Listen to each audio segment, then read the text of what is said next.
नमस्कार दोस्तों, कैसे हो आप सभी। तो मैं आशा करता हूं कि आप सभी स्वस्थ होंगे, अपना ध्यान रख रहे होंगे। तो जैसे कि हम प्रीवियस नोट सेट के जो क्वेश्चन है दोस्तों वो पढ़ रहे थे। हम नोट सेट 2022 के जो फर्स्ट शिफ्ट के जो क्वेश्चन है दोस्तों वो हमने पढ़े हैं। 3 क्लासेज हमारी हो चुकी हैं, ये आज हमारी चौथी क्लास है। इसके बारे में हम डिस्कस करते हैं कि कौन कौन से जो क्वेश्चन हैं इसमें पूछे गए हैं। न सिर्फ इन क्वेश्चन के बारे में डिस्कस करेंगे दोस्तों हम, बल्कि इससे रिलेटेड हर एक टॉपिक को हम डिटेल में देखते हैं। ऐसे नहीं है अगर आप दोस्तों 10 क्वेश्चन देखते हो तो आप इस पूरी क्लास को जब खत्म कर दोगे तो आपको 10 जो टॉपिक है दोस्तों वो लगभग आपके क्या मिलेंगे, आपको कंप्लीट मिलेंगे। हो सकता है कि क्वेश्चंस में टाइम जरूर ज्यादा लगता हो, लेकिन जो इन्फॉर्मेशन जो दोस्तों आपको इसमें मिलती है वो मैं कोशिश करता हूं कि उस टॉपिक को, उस क्वेश्चन से रिलेटेड जो भी सराउंडिंग के जितने भी क्वेश्चंस बन रहे हैं उन सब के बारे में हम क्या कर सके, डिस्कस कर सकें। चलो हम शुरू करते हैं हमारा टॉपिक। तो हमारा जो पहला जो क्वेश्चन है दोस्तों वो है आपके सामने, screening of the depression at community level is an example of. कि डिप्रेशन की क्या की जा रही है दोस्तों, स्क्रीनिंग की जा रही है कि भाई डिप्रेशन प्रेजेंट है या नहीं है। कहां पे दोस्तों, कम्युनिटी लेवल के ऊपर। तो ये किस चीज का एग्जांपल है? तो ये क्वेश्चन जो है वो लेवल ऑफ प्रिवेंशन का है। कम्युनिटी हेल्थ नर्सिंग से क्वेश्चन पूछा गया है।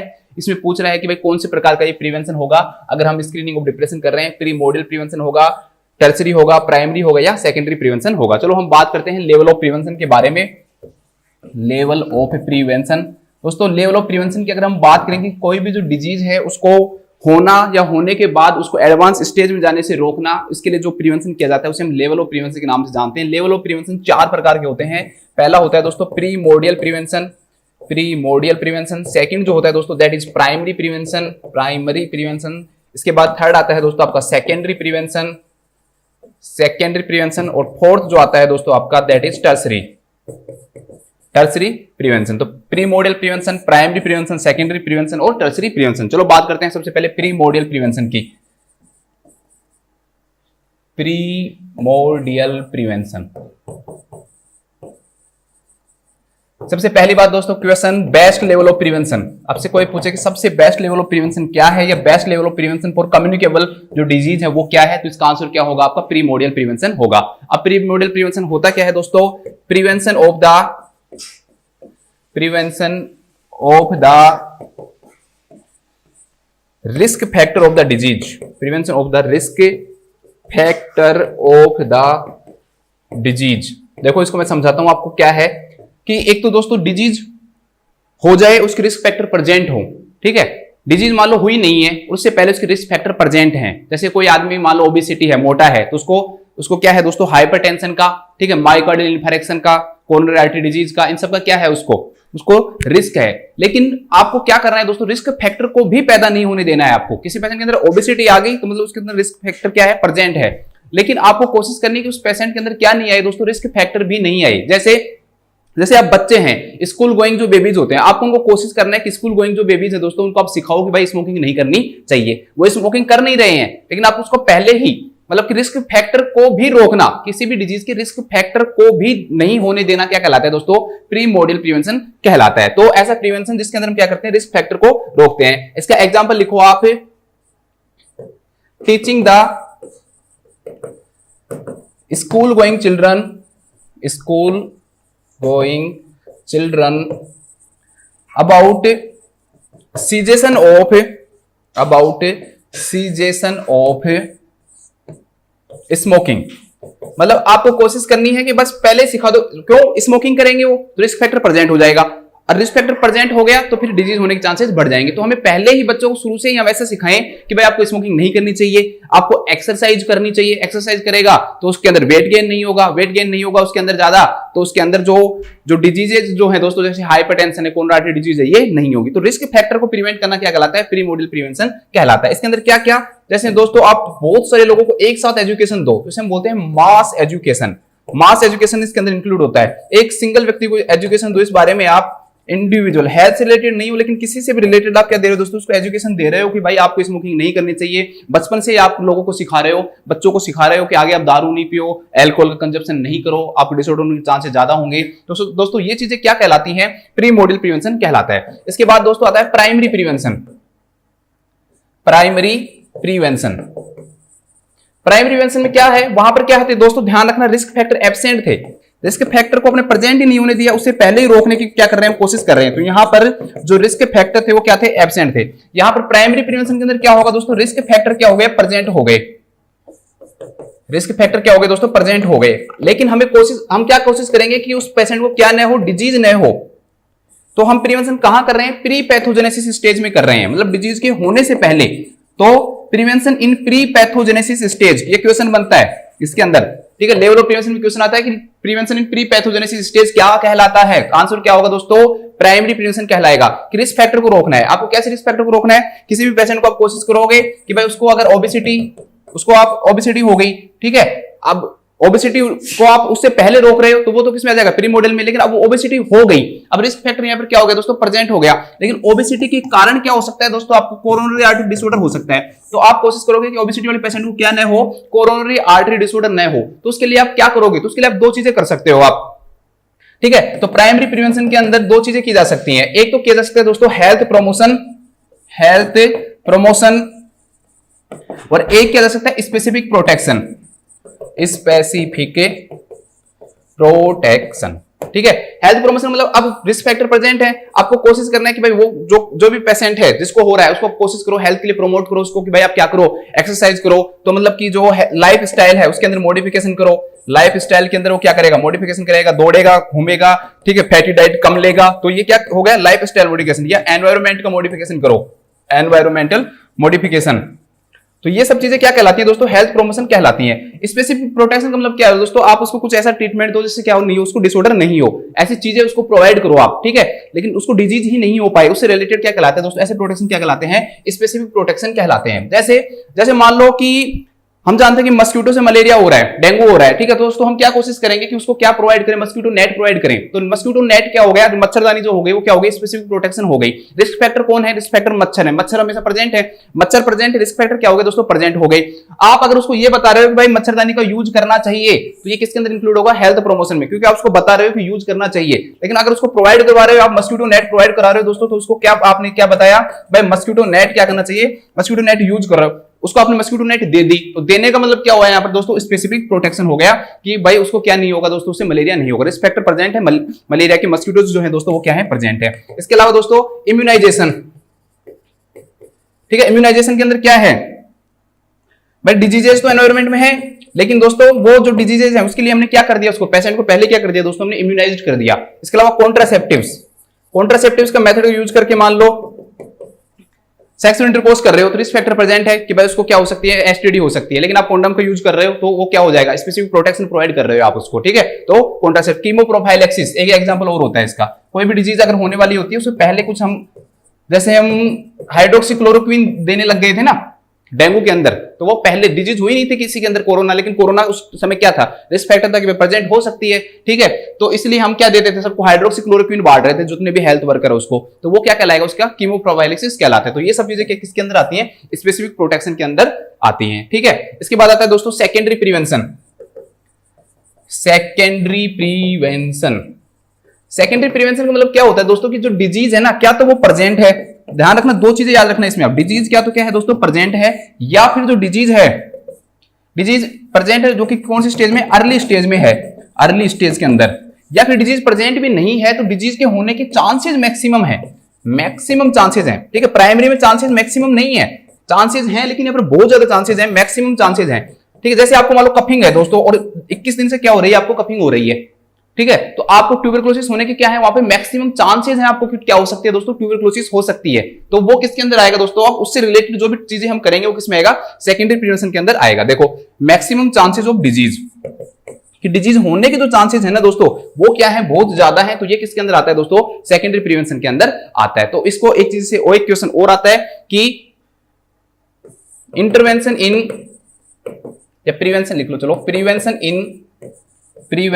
In early pathogenesis stage, early pathogenesis stage क्या कहलाता है, अर्ली पैथोजेनेसिस स्टेज मतलब डिजीज की स्टार्टिंग के टाइम पीरियड के अंदर जो प्रिवेंशन प्रोवाइड करते हैं उसे किस नाम से जानते हैं दोस्तों, हम सेकेंडरी प्रिवेंशन के नाम से जानते हैं। एक क्वेश्चन और आता है दोस्तों, क्वेश्चन आता है कि most of the national health program, most national जो हेल्थ प्रोग्राम्स होते हैं दोस्तों, नेशनल जो प्रोग्राम्स हैं आपके हेल्थ प्रोग्राम से, वो कौन से प्रिवेंशन पे काम करते हैं, ज्यादातर सभी तो सारे किस पे काम करते हैं, मेनली सेकेंडरी प्रिवेंशन के ऊपर काम करते हैं। मेनली किस पे काम करते हैं दोस्तों, सेकेंडरी प्रिवेंशन। अब इसके टूल्स क्या क्या चीजें आती हैं सेकेंडरी प्रिवेंशन के अंदर, तो इसके अंदर दो चीजें आती हैं दोस्तों, एक आता है अर्ली डायग्नोसिस और एक ट्रीटमेंट।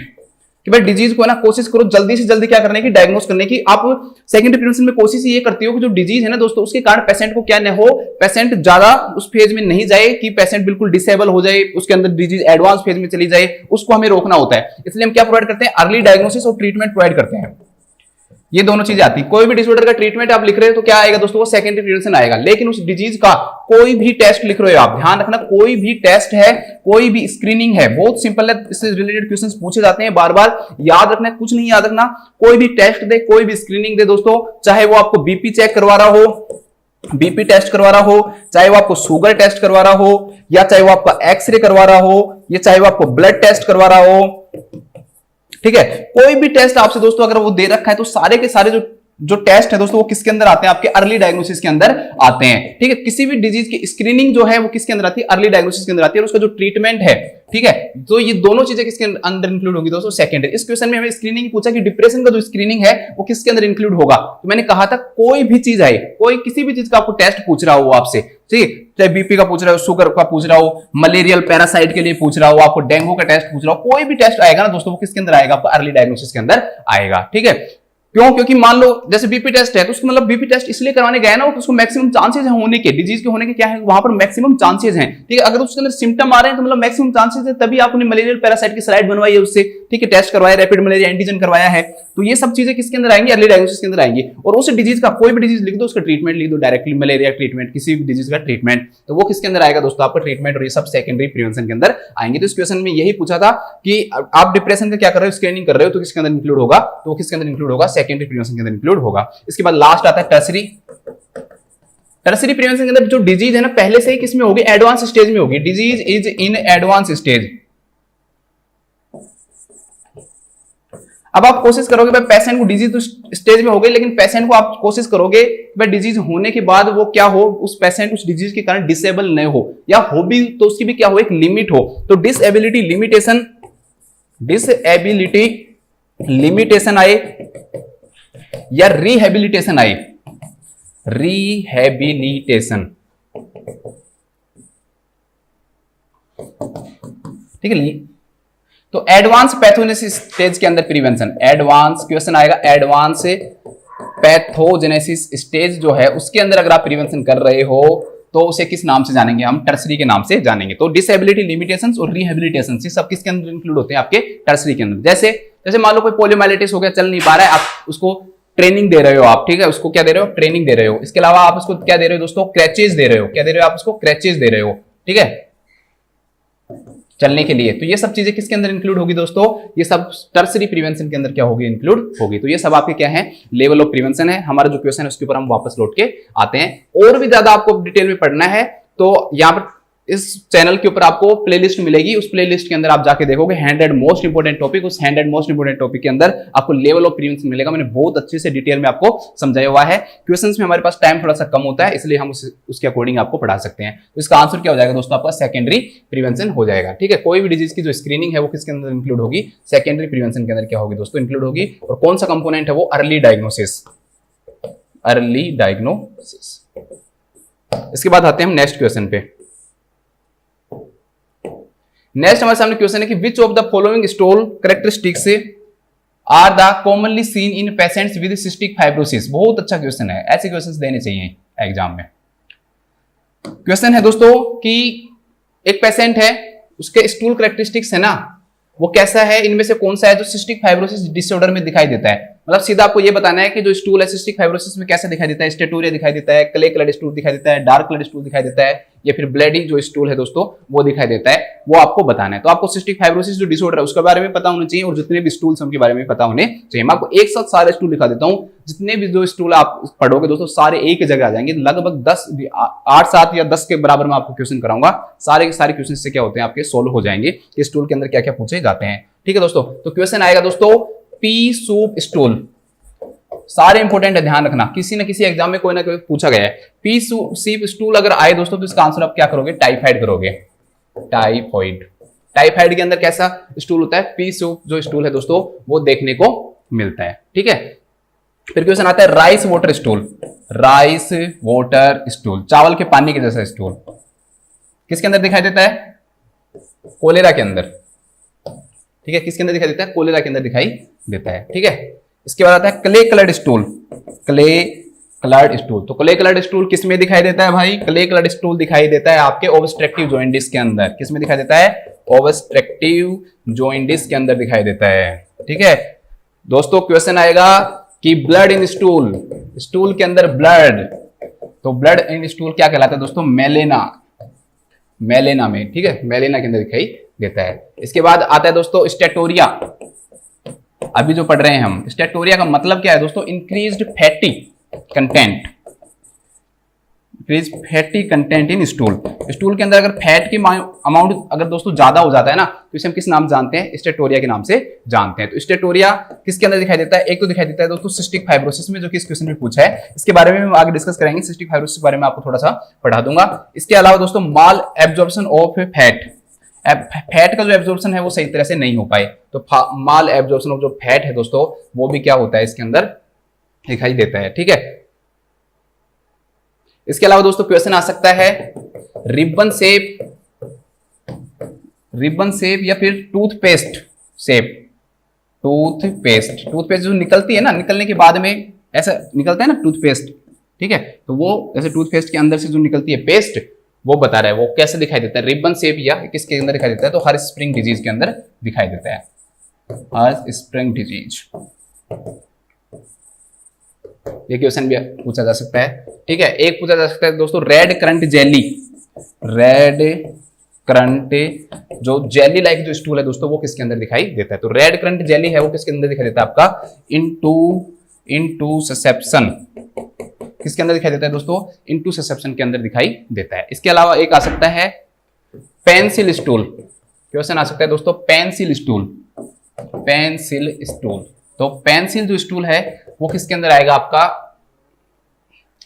तो वो कोलोन कैंसर के अंदर, कोलोन जो कैंसर है दोस्तों, कोलोन कैंसर के अंदर कैसे स्टूल आता है?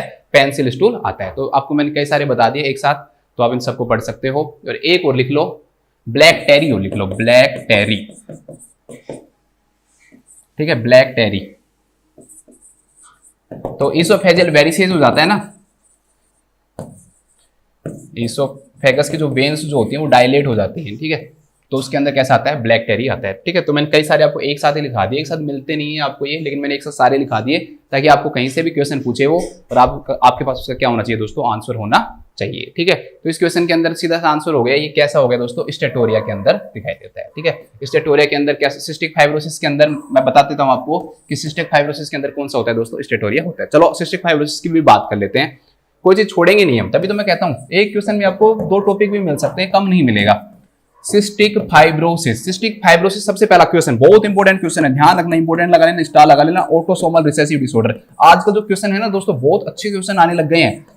आपको एक पेडिग्री दिया था उन्होंने, उस पेडिग्री में ये पूछा था कि कौन सा डिसऑर्डर है। ठीक है, जैसे ऑटोसोमल रिसेसिव है, ऑटोसोमल डोमिनेंट है, एक्स लिंक्ड रिसेसिव है, एक्स लिंक्ड डोमिनेंट है, वो दे रखा था पेडिग्री, उसमें 4 ऑप्शन थे, वो बताना था कि कौन सी डिसऑर्डर का। कितने लेवल का क्वेश्चन था, कितना अच्छा क्वेश्चन था। मैं आपको एक टॉपिक बना के उसके बारे में, सबके बारे में एक साथ बताऊंगा।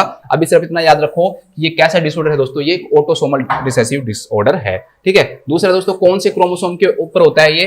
तो क्रोमोसोम अगर आपसे पूछे तो क्रोमोसोम नंबर 7 के ऊपर होता है। क्रोमोसोम नंबर 7 है, उसकी जो लॉन्ग आर्म है दोस्तों, उसके अंदर एबनॉर्मलिटी होने से होता है। ठीक है, और उसके अंदर भी क्या होगा दोस्तों? जीन होगा। तो जीन कौन सा एबनॉर्मल होता है? तो इसके अंदर जो जीन की एबनॉर्मलिटी दिखाई देती है वो CFTR जीन होता है। ठीक है, CFTR जो जीन है दोस्तों, उसके अंदर क्या दिखाई देती है? एबनॉर्मलिटी दिखाई देती है। CFTR जीन क्या होता है? फुल फॉर्म लिख लो, cystic fibrosis, cystic fibrosis transmembrane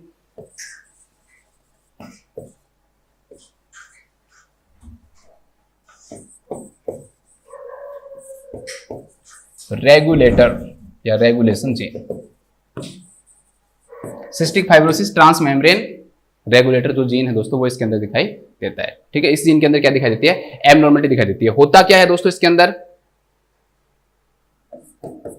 इसके अंदर ना क्या चीज होता है वो बताता हूं, बहुत सिंपल है दोस्तों। जितनी भी जो क्लोराइड का जो सीक्रेशन है ना, वो क्या होने लग जाता है?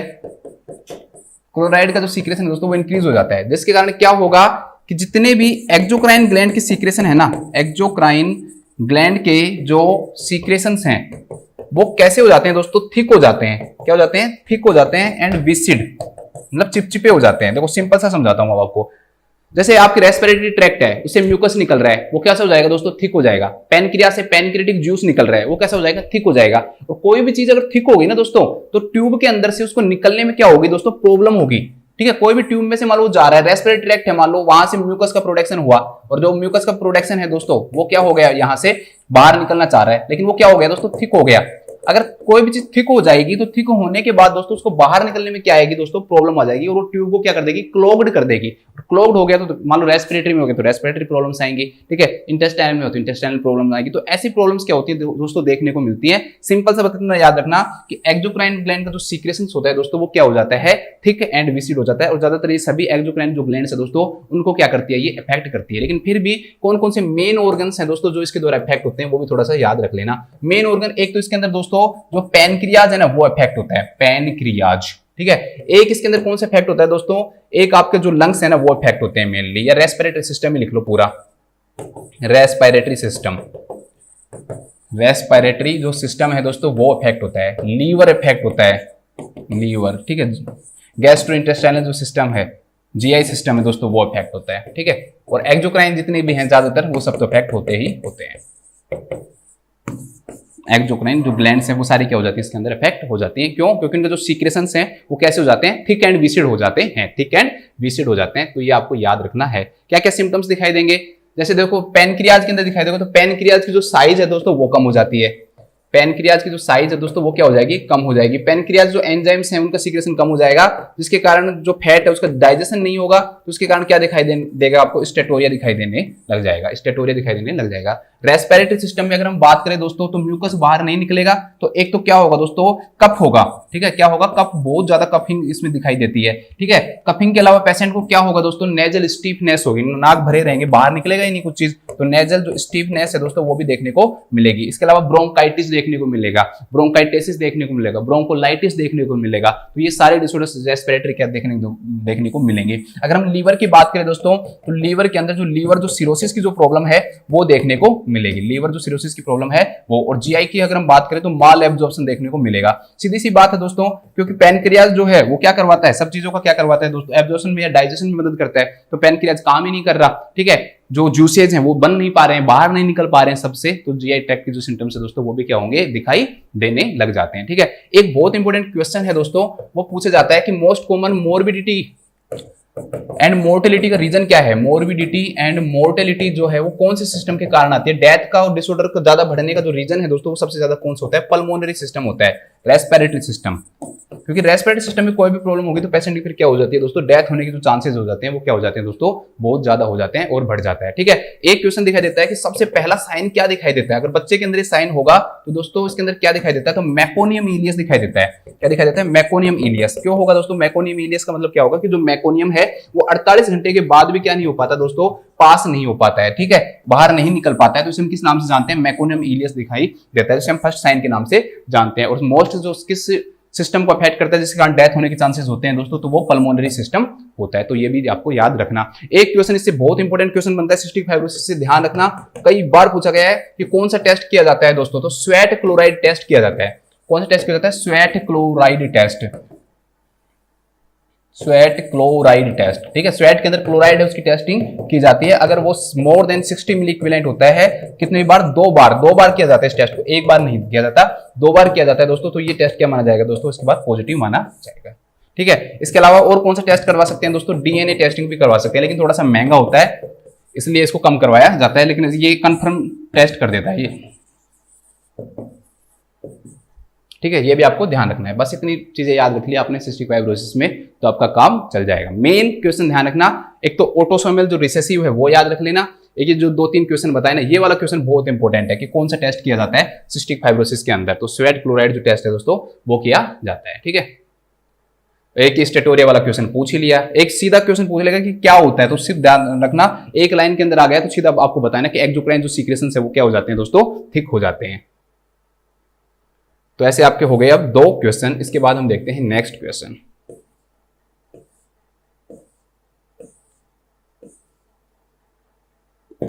नेक्स्ट क्वेश्चन दोस्तों ब्रेस्ट फीडिंग से रिलेटेड है। कि which of the following is not a sign of good attachment during breast feeding, कि इनमें से ऐसा कौन सा साइन है दोस्तों जो ब्रेस्ट फीडिंग के दौरान गुड अटैचमेंट को नहीं बताता, मतलब बेबी और जो मदर है दोस्तों उनका जो अटैचमेंट है, बेबी का जो अटैचमेंट ब्रेस्ट के साथ है दोस्तों वो सही नहीं है। कौन सा साइन है जो नहीं बताता है? देखो बहुत अच्छा क्वेश्चन है ये, ठीक है।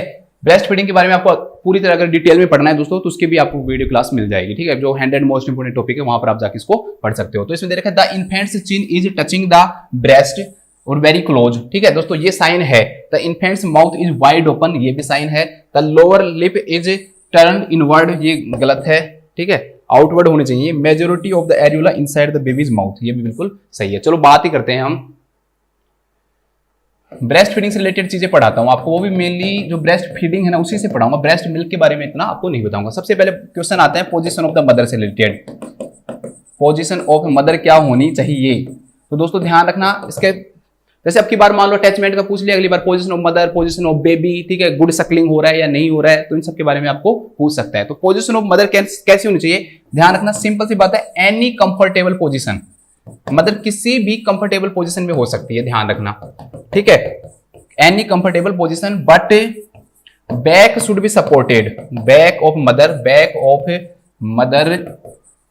Should be supported and should not lean on baby। ऐसे नहीं है कि बेबी नीचे है और उसको दाब भी दिया, उसको दबा दिया, ठीक है, उसके ऊपर ही गिर गए, ठीक है, बेबी के ऊपर ज्यादा प्रेशर कोच कर दिया, ऐसा नहीं होना चाहिए। बाकी कोई भी कंफर्टेबल पोजीशन लो और अपनी बैक को क्या आप बैठे रहोगे कंटिन्यूअस, तो आपकी जो बैक है ना दोस्तों, मदर की जो बैक है ना वो क्या होनी चाहिए, सपोर्टेड होनी चाहिए। मदर की जो बैक है that should be supported, mother की बैक सपोर्टेड होनी चाहिए और बच्चे के ऊपर लीन नहीं होना चाहिए, उसको झुकना नहीं चाहिए कि भाई पूरा बच्चे के ऊपर ही झुक गई हो, ठीक है, कि बच्चे के ऊपर ही दबाव आ जाए, ऐसा नहीं करना चाहिए, ठीक है, ये ध्यान रखना है आपको। इसके बाद दोस्तों अगर हम बात करें बेबी की पोजीशन के बारे में, बेबी पोजीशन, इसके बारे में कुछ चीजें बता रखी कि भाई बेबी की पोजीशन में क्या क्या होना चाहिए। तो एक तो दोस्तों इसमें दे रखा कि बेबी का जो baby's abdomen should touch mother abdomen, baby abdomen should touch mother's abdomen, ठीक है, मदर्स के एब्डोमन को क्या करना चाहिए दोस्तों, टच करना चाहिए, ठीक है। इसके अलावा baby's nose should be at level of mother's nipple, जो मदर्स के जो निप्पल है ना उसके लेवल पे होना चाहिए, कि बेबी का जो है जो नोज है ना वो इस लेवल पे आना चाहिए जहां पर मदर्स की निप्पल है, लगभग उसी लेवल के ऊपर क्या होना चाहिए, उसका नोज होना चाहिए, ठीक है। इसके अलावा जो दोस्तों बेबी का जो head and trunk should be in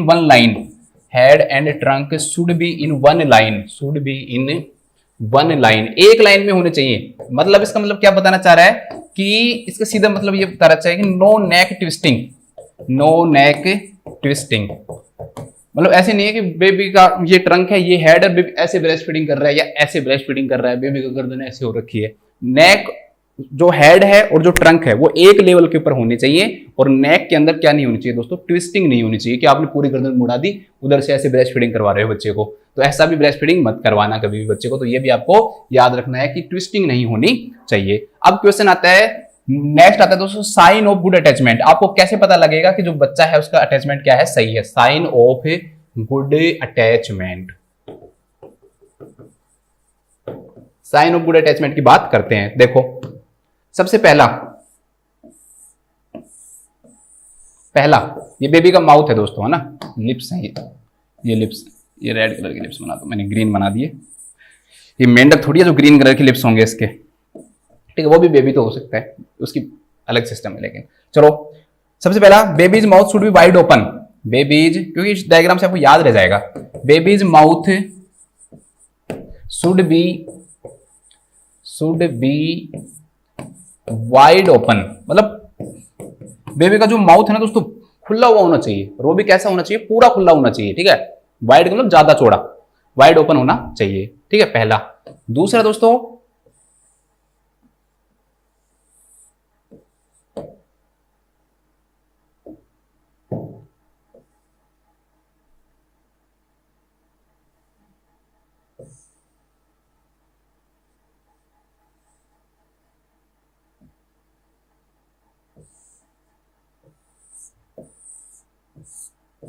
ये बेबी है ना, ये मदर की आएगी।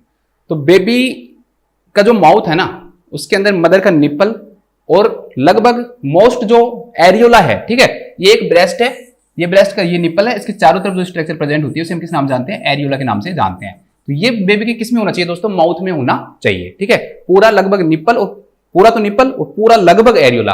अब पूरा नहीं हो सकता इसलिए मैंने बोला मोस्टली। तो मोस्टली में भी ध्यान रखना दोस्तों, नीचे वाला एरियोला तो माउथ में होना ही होना चाहिए, हो सकता है कि थोड़ा बहुत जो ऊपर वाला एरियोला है ना वो नहीं हो, ठीक है, तो मोस्टली होना चाहिए पहली बात। और दोस्तों कि अपर एरियोला तो चाहिए मत भी रहे, लेकिन दोस्तों बाकी का पूरा मतलब कि जो लोअर एरियोला जो पार्ट है, इसके अलावा जो निप्पल है दोस्तों, वो कंप्लीटली बेबी के किस में होना चाहिए दोस्तों, माउथ के अंदर होना चाहिए। बेबी के क्या किस में होना चाहिए, माउथ के अंदर होना चाहिए। तो ये आपको याद रखना है कि आप कैसे बताओगे कि बेबी का जो मदर का जो निप्पल है और मदर का जो एरियोला है वो लगभग लगभग पूरा एरियोला किस में होना चाहिए, बेबी के माउथ में होना चाहिए। अगर पूरा नहीं भी है दोस्तों, तो पूरा नहीं भी है तो लगभग लगभग जो लोअर वाला तो पूरा और अपर वाले में भी लगभग सारा पार्ट हो, थोड़ा बहुत अपर वाले में रह सकता है कि नहीं हो, ठीक है, थोड़ा बहुत बस ये छूट दे रहा है कि अपर वाला हो सकता है कि थोड़ा बहुत नहीं हो, बाकी पूरा होना चाहिए। ये आपको याद रखना है, ठीक है, ये आपको याद रखना है। इसके अलावा दोस्तों बेबी की जो चिन्ह है ना, बेबीज चिन्ह should support at mother breast, should support at mother breast. Mother के ब्रेस्ट के ऊपर उसकी क्या आएगी दोस्तों, ठीक है, अब एरियोला से नीचे ब्रेस्ट है तो जो ब्रेस्ट के ऊपर उसकी चिन्ह क्या होनी चाहिए दोस्तों, सपोर्टेड होनी चाहिए। उसकी जो चिन्ह है वो कहां सपोर्टेड होनी चाहिए, उसके ब्रेस्ट के ऊपर क्या होनी चाहिए दोस्तों, सपोर्टेड होनी चाहिए, ठीक है। इसके बाद में आपको क्या याद रखना है, last fourth,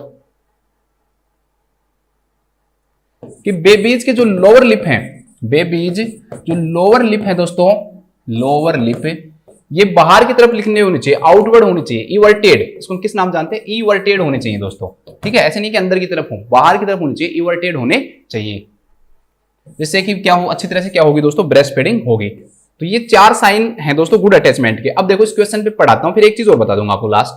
infant chin is touching the breast, हो रहा है, बिल्कुल टच कर रहे हैं, हाँ जी ठीक है। Infant mouth is wide open, पहले वाला बताया था, हाँ जी ये हो रहा है, ठीक है। Lower lip is turned inward, देखो इनवर्ड नहीं होना चाहिए, कैसा होना चाहिए दोस्तों, आउटवर्ड होने चाहिए, देखो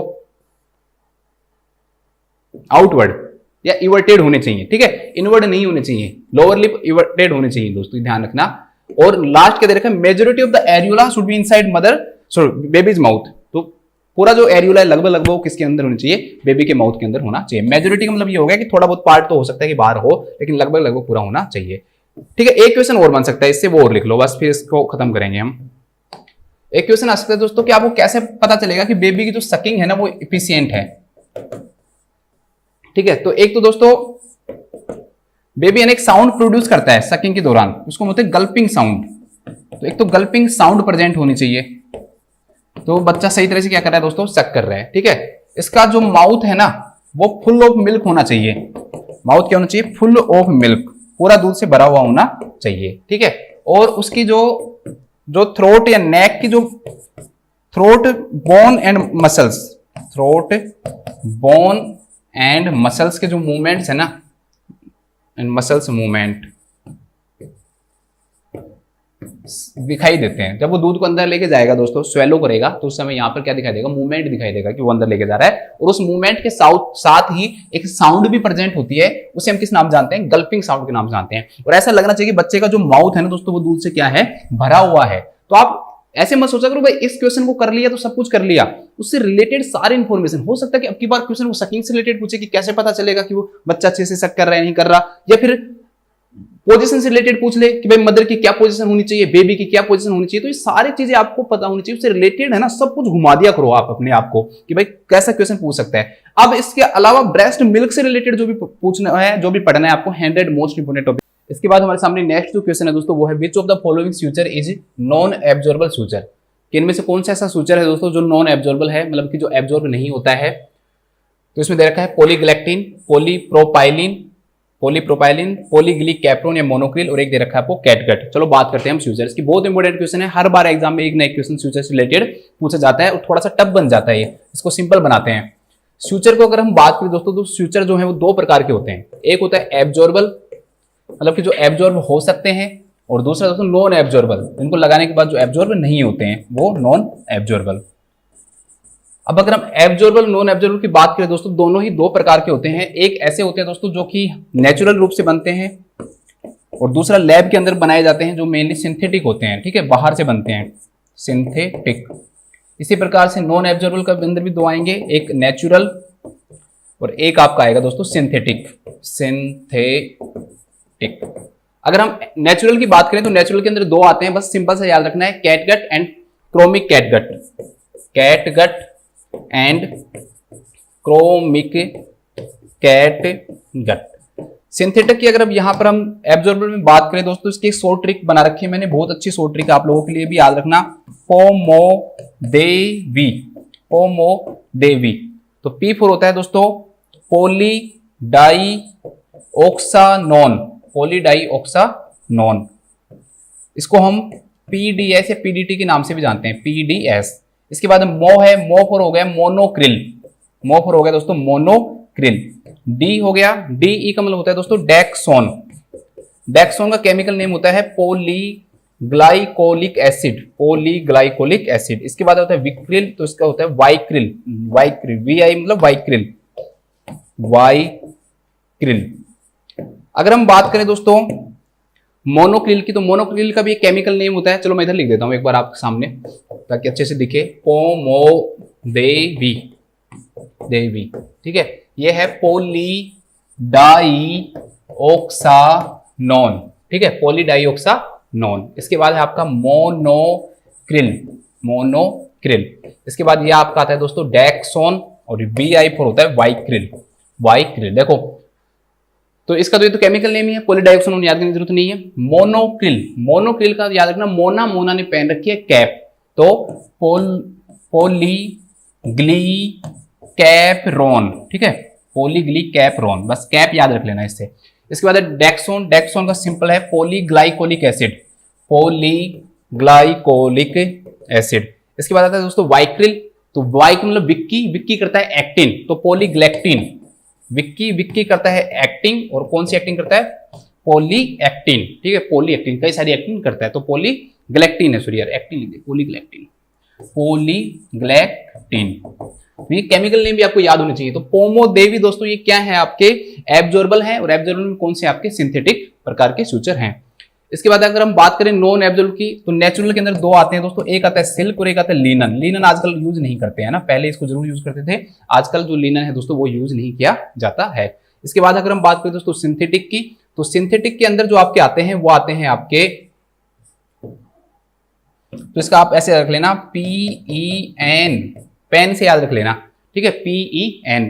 तो P4 होता है दोस्तों आपका प्रोलीन, E4 होता है एथिलोन, और N4 होता है दोस्तों नाइलोन, ठीक है। तो प्रोलीन, एथिनोल और नाइलोन, ऐसे आप इसको याद रख लेना। प्रोलीन जो है उसका केमिकल नेम क्या होता है दोस्तों, एथिनोल नाइलोन को कोई याद करने की जरूरत है नहीं। प्रोलीन जो है उसका जो केमिकल नेम होता है बहुत सिंपल तरीके से याद रखना कि पोली, फिर प्रो लिख लो, ठीक है, पहले पोली लगा दो आगे, फिर प्रो लिख लो, प्रो, फिर मैथ के अंदर पाई आता था ना, पाई लीन, ठीक है, ऐसे याद करने के लिए याद कर लेना। तो इसका केमिकल नेम होता है पॉलीप्रोपाइलीन। पॉलीप्रोपाइलीन, ठीक है, ये इसका क्या होता है, केमिकल नेम होता है। अब हमारे क्वेश्चन पे आते हैं एक बार हम, ठीक है, अब हमारे सारे फ्यूचर हो गए, क्वेश्चन पे आ जाते हैं। क्वेश्चन के अंदर दे रखा है दोस्तों पॉलीग्लैक्टिन। तो पॉलीग्लैक्टिन को किस नाम से बताया था मैंने, कौन करता है एक्टिन, विक्की, वाइक्रिल। तो वाइक्रिल कैसा होता है, एब्जॉर्बल होता है, तो ये तो हमारा आंसर होगा नहीं इसके, क्योंकि हमें नॉन एब्जॉर्बल पता करना है। फिर इसके बाद है पॉलीग्लीकैप्रोल, क्या बोलते हैं इसको, मोनोक्रिल, ये भी क्या है दोस्तों आपका एब्जॉर्बल है। कैटगट है दोस्तों, वो भी क्या है आपका एब्जॉर्बल है। अब इसका नेक्स्ट दे रखा है पॉलीप्रोपाइलीन, तो याद करो, आपको मैंने अभी बताया PEN, पेन, पेन के अंदर पहला क्या बताया था मैंने आपको, प्रोलीन, तो पॉलीप्रोपाइलीन इज प्रोलीन। ये क्या होता है दोस्तों आपका नॉन एब्जॉर्बल फ्यूचर होता है, तो इस क्वेश्चन का आंसर क्या हो जाएगा, पॉलीप्रोपाइलीन। और क्वेश्चंस क्या क्या बन सकते हैं, क्वेश्चन बन सकता है दोस्तों कि कैटगट है उसकी खोज किसने की थी, कैटगट की खोज किसने की है, तो इसका आंसर आएगा जॉन हंटर। जॉन हंटर ने कैटगट की क्या किया है, खोज की है। दूसरा क्वेश्चन बनता है दोस्तों कैटगट किससे बनता है, तो यहाँ पर जो कैट है ना, यहाँ पर कैट मतलब बिल्ली नहीं है, कैट मतलब यहाँ पर कैटल्स है, तो ये कैटल्स से बनता है। कैटल्स में भी कौन सी, शिप से बनता है, लेकिन आजकल ये पुराना हो गया, शिप नहीं पूछेगा आपसे, वो आपसे पूछेगा वो किससे बनता है, तो आप लिखोगे सब म्यूकोसा।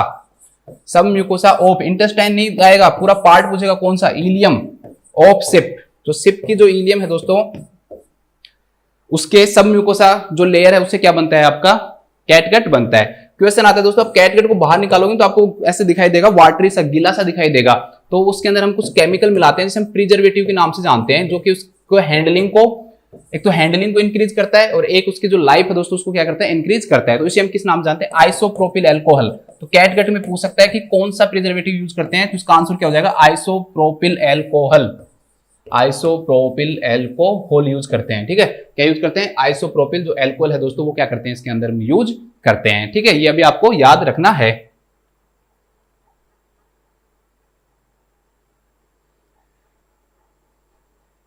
चलो नेक्स्ट क्वेश्चन, जो ये क्रोमिक कैटगट होता है ना, ठीक है, तो क्रोमिक कैटगट के अंदर कौन सा केमिकल मिलाया जाता है, तो कैटगट के अंदर क्रोमियम मिलाते हैं। क्रोमियम मिलाने से इसकी जो लाइफ है ना दोस्तों, एब्जॉर्बिलिटी की थोड़ी क्या हो जाती है, इंक्रीज हो जाती है। तो क्वेश्चन बनेगा कि क्रोमिक कैटगट के अंदर क्या चीज मिक्स की जाती है, क्वेश्चन आएगा क्रोमिक जो कैटगट है ना उसके अंदर क्या मिलाया जाता है जिससे कि उसकी लाइफ बढ़ जाती है। तो क्रोमिक कैटगट के अंदर दोस्तों क्रोमियम मिलाया जाता है, क्या मिलाया जाता है, क्रोमियम मिलाया जाता है, जिसका उसका जो एब्जॉर्प्शन की जो लाइफ है वो बढ़ जाती है। कैसे, जो कैटगट है ना उसी से बनता है क्रोमिक कैटगट भी, कैटगट के अंदर क्रोमियम मिलाया जाता है। तो कैटगट के एब्जॉर्प्शन टाइम कितना होता है, 60 डेज होता है लगभग। ठीक है, लेकिन क्रोमिक कैटगट का ये जो टाइम है दोस्तों, क्रोमिक कैटगट की अगर हम टाइम की बात करें तो ये बढ़कर कितना हो जाता है दोस्तों, आपका 62 और 90 डेज हो जाता है। 62 क्या हो जाता है दोस्तों, लगभग 90 डेज हो जाता है इसका टाइम पीरियड, बढ़ के 90 दिन तक इसका क्या हो जाता है, टाइम पीरियड हो जाता है। ठीक है, तो ये भी आपको क्या रखना है, ध्यान रखना है। और क्वेश्चन आ जाता है दोस्तों, एक क्वेश्चन आता है कि जो सर्जन है, सर्जन वर्क हॉर्स कौन से स्विचर को बोलते हैं, मतलब सबसे ज्यादा मात्रा में सर्जन की ताकत है, ये कौन सा स्विचर यूज किया जाता है दोस्तों, तो इसका आंसर जो आएगा आपका वो आएगा वाइक्रिल। वाइक्रिल सर्जन सबसे ज्यादा यूज करते हैं, इसको सर्जन्स वर्क हॉर्स के नाम से जानते हैं। एक क्वेश्चन इसके अंदर बनता है दोस्तों कि जो सब क्यूटिकल स्यूचरिंग है उसके अंदर कौन सा स्यूचर यूज करते हैं हम, सब क्यूटिकल स्यूचरिंग के अंदर कौन सा स्यूचर यूज किया जाता है, सब क्यूटिकल स्यूचरिंग के अंदर कौन सा स्यूचर यूज किया जाता है। तो क्यूट कौन है, मोना, मोना क्यूट है, मोनोक्रिल, क्या है दोस्तों, मोना क्यूट है, मोनोक्रिल। इसके बाद आता है दोस्तों कि जो ब्लड वेसल्स जो होती है या रेक्टल जो सीथ होती है उसके अंदर कौन सा स्यूचर यूज किया जाता है, रेक्टल सीथ की सूचरिंग के लिए या वेसल्स की सूचरिंग के लिए कौन सा स्यूचर यूज किया जाता है, तो इसका आंसर आएगा दोस्तों P for pipe, R for rectus sheath, proline. ठीक है, P for pipe, blood vessels pipe के जैसी, और R फॉर रेक्टस सीथ। तो वेसल्स और रेक्टल सीथ के लिए कौन सा यूज किया जाता है दोस्तों, प्रोलीन यूज किया जाता है। कौन सा यूज किया जाता है, प्रोलीन यूज किया जाता है, ये भी आपको याद रखना है। क्वेश्चन आता है कि स्टोन फॉर्मिंग जो स्ट्रक्चर्स हैं, स्टोन फॉर्मिंग जो स्ट्रक्चर्स हैं दोस्तों, जैसे कि दोस्तों आपका जो ब्लैडर है, इसके अलावा आपका जो यूरेटर है, कॉमन बाइल डक्ट है, कॉमन बाइल डक्ट, इसके अंदर कौन सा स्यूचर यूज किया जाता है इन सब के अंदर, तो याद रख लेना आप इसको, बिल्कुल सिंपल तरीके से याद कर सकते हैं। मैंने आपको बताया था कि विक्की क्या करता है दोस्तों, एक्टिंग, तो विक्की मतलब वाइक्रिल, वाइक्रिल क्या कर रहा है, एक्टिंग कर रहा है, किसकी एक्टिंग कर रहा है, वो पत्थर फेंकने की एक्टिंग कर रहा है, तो इसे याद रख लेना वाइक्रिल। ठीक है, तो वाइक्रिल इसके अंदर यूज किया जाता है ब्लैडर में, यूरेटर में और कॉमन बाइल। और स्किन की सूचरिंग के लिए कौन सा यूज करते हैं दोस्तों, सिल्क, ध्यान रखना। स्किन की अगर सूचरिंग के लिए पूछे कि कौन सा सूचर यूज किया जाता है, तो स्किन की सूचरिंग के लिए हम कौन सा यूज करते हैं, सिल्क यूज करते हैं, सिल्क। तो ये भी आपको क्या रखना है, याद रखना है, स्किन की सूचरिंग के लिए सिल्क यूज करते हैं। तो ये कुछ क्वेश्चंस थे फ्यूचर से रिलेटेड, और इस क्वेश्चन का मैंने आंसर आपको पहले ही बता दिया। तो पॉलीप्रोपाइलिन जो होता है दोस्तों वो नॉन एब्जॉर्बल होता है, बाकी के सारे क्या होते हैं, एब्जॉर्बल होते हैं, तो इसका आंसर हो जाएगा पॉलीप्रोपाइलिन। चलो नेक्स्ट देखते हैं। नेक्स्ट क्वेश्चन बहुत अच्छा क्वेश्चन है, कई सारे क्वेश्चंस बनाऊंगा मैं इससे आप लोगों के लिए, बहुत इंपॉर्टेंट भी है ये, कि what is the typical daily urine output in adult, कि एडल्ट के अंदर टिपिकल जो यूरिन आउटपुट है वो कितना होता है दोस्तों। अगर आप फिजियोलॉजी की सैमुलिगम की बुक देखो, सबसे मोस्ट इंपोर्टेंट बुक है दोस्तों, फिजियोलॉजी की सच्ची कोई बुक नहीं आती अगर आप पढ़ोगे तो। उसके अंदर वैसे 1000 ml से लेकर यूरिन जो आउटपुट है वो पर डे कितना दे रखा है दोस्तों, यूरिन आउटपुट 1000 ml से लेकर और 1500 ml दे रखा है, याद रख लेना। 1000 ml से लेकर और 1500 ml पर डे होता है, लेकिन इसमें दोनों ही ऑप्शन में थे, तो इसलिए जो मैक्सिमम जो लिमिट है ना उसको मानेंगे हम। ठीक है, इसलिए इसका जो आंसर होगा यहाँ पे 1500 ml पर डे होगा। मैंने आपको बता दिया कि मैं चाहता तो सीधा बता देता कि 1500 ml पर डे होता है, लेकिन फिर भी मैं आपको बुक का रेफरेंस देके बता रहा हूँ कि 1000 से और 1500 ml तक होता है। लेकिन फिर भी हम अपर लिमिट को ज्यादा आंसर मानते हैं, इसमें 1500 ml पर डे हम क्या मानेंगे दोस्तों, आंसर मानेंगे, क्योंकि इसमें दोनों ही ऑप्शन उन्होंने दे दिए, 1000 ml भी दे दिया और 1500 ml भी दे दिया, इसलिए ठीक है। चलो अब बात करते हैं दोस्तों, यूरिन का वो कलर पूछ सकता है कि यूरिन का जो कलर होता है वो कैसा होता है। तो यूरिन का जो कलर होता है दोस्तों वो पेल स्ट्रो कलर होता है। कैसा होता है? पेल स्ट्रो कलर होता है, ठीक है। इसके बाद में दोस्तों यूरिन की अडर पूछ सकता है वो, तो लाइट एरोमेटिक, उसकी जो स्मेल जो होती है वो कैसी होती है? लाइट एरोमेटिक स्मेल होती है। इसके बाद वो यूरिन की पीएच पूछ सकता है, तो बुक में अलग अलग मिलता है, लगभग 5 से और 7 पीएच होती है। एक ऐसी पीएच होती है जो एसिडिक साइड भी है और एल्कलाइन साइड भी है, मतलब कम भी हो जाती है ज्यादा भी। जब एसिड को बाहर निकालना हो तो एसिडिक हो जाएगी, जब एल्कलाइन को बाहर निकालना हो तो क्या हो जाएगी? एल्कलाइन हो जाएगी। तो इसलिए यूरिन की पीएच जो होती है वो 5 से 7। क्वेश्चन आएगा कि यूरिन की ऑस्मोलरिटी कितनी होती है? लगभग 1200 के करीब होती है दोस्तों, लगभग 1200 मिली ऑस्मोल पर लीटर इसकी क्या होती है दोस्तों? ऑस्मोलरिटी होती है। क्वेश्चन आएगा दोस्तों कि यूरिन के फॉर्मेशन के लिए कौन कौन सी 3 प्रोसेस जिम्मेदार होती हैं? यूरिन के फॉर्मेशन के लिए कौन कौन सी 3 प्रोसेस हैं रेस्पॉन्सिबल होती हैं? ध्यान रखना, पहला जो आंसर इसका आएगा दोस्तों ग्लोमेरुलर फिल्ट्रेशन। ग्लोमेरुलर फिल्ट्रेशन, इसको और किस नाम से जानते हैं? तो इसको अल्ट्रा फिल्ट्रेशन के नाम से जानते हैं। इसे हम किस नाम से जानते हैं दोस्तों? अल्ट्रा फिल्ट्रेशन के नाम से हम इसे जानते हैं। दूसरा क्वेश्चन आएगा दोस्तों रीएब्जॉर्प्शन। दूसरी प्रोसेस यूरिन की फॉर्मेशन के लिए क्या चाहिए दोस्तों? रीएब्जॉर्प्शन। क्वेश्चन आएगा और किस नाम से जानी जाती है? तो इसका आंसर आएगा सेलेक्टिव रीएब्जॉर्प्शन।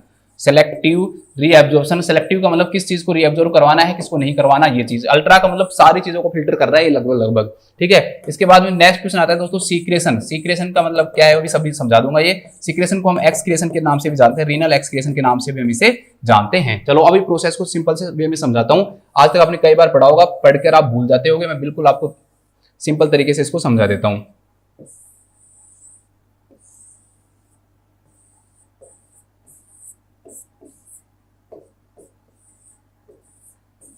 दोस्तों सबसे पहले हम नेफ्रॉन की बात करते हैं कि नेफ्रॉन के पार्ट्स कौन कौन से हो सकते हैं, इससे भी रिलेटेड क्वेश्चंस आ जाएं। तो यहाँ पर एफरेंट और जो इफरेंट जो आर्टेरियल्स पाई जाती हैं, छोटी छोटी जो आर्टरीज होती है वो आर्टेरियल्स कहलाती है। इसे हम ग्लोमेरुलस के नाम से जानते हैं। इनका जो टप्ट है, इनका जो ग्रुप है दोस्तों क्या कहलाता है? ग्लोमेरुलस कहलाता है। ये ग्लोमेरुलस जिस कपनुमा स्ट्रक्चर के अंदर दोस्तों आपको दिख रही है, इसे हम बोमेन कैप्सूल के नाम से जानते हैं। This is known as Bowman capsule. Bowman capsule. इसके बाद में दोस्तों नीचे की यहाँ तक की जो स्ट्रक्चर दिखाई दे रही है ये आपकी पीसीटी कहलाती है, प्रोक्सिमल कॉन्वोल्यूटेड ट्यूब्यूल कहलाती है। फिर ये जो घूम रही है जो स्ट्रक्चर जो दिखाई दे रही है दोस्तों, इसे हम लूप ऑफ हेनले के नाम से जानते हैं। इसे हम किस नाम जानते हैं दोस्तों? लूप ऑफ हेनले के नाम से जानते हैं। इसके 3 पार्ट होते हैं। एक पार्ट दोस्तों नीचे की तरफ आ रहा है, इसे हम डिसेंडिंग पार्ट बोलते हैं। एक ऊपर की तरफ जा रहा है, ठीक है, एक नीचे की तरफ आ रहा है डिसेंडिंग, एक ऊपर की तरफ जा रहा है, इसे असेंडिंग बोलेंगे। और एक दोस्तों बीच के अंदर जो दिखाई दे रहा है इसे हम हेयर पिन बैंड के नाम से जानते हैं, ठीक है। इसे घुमा हुआ पार्ट है ना, इसलिए इसे हम किस नाम।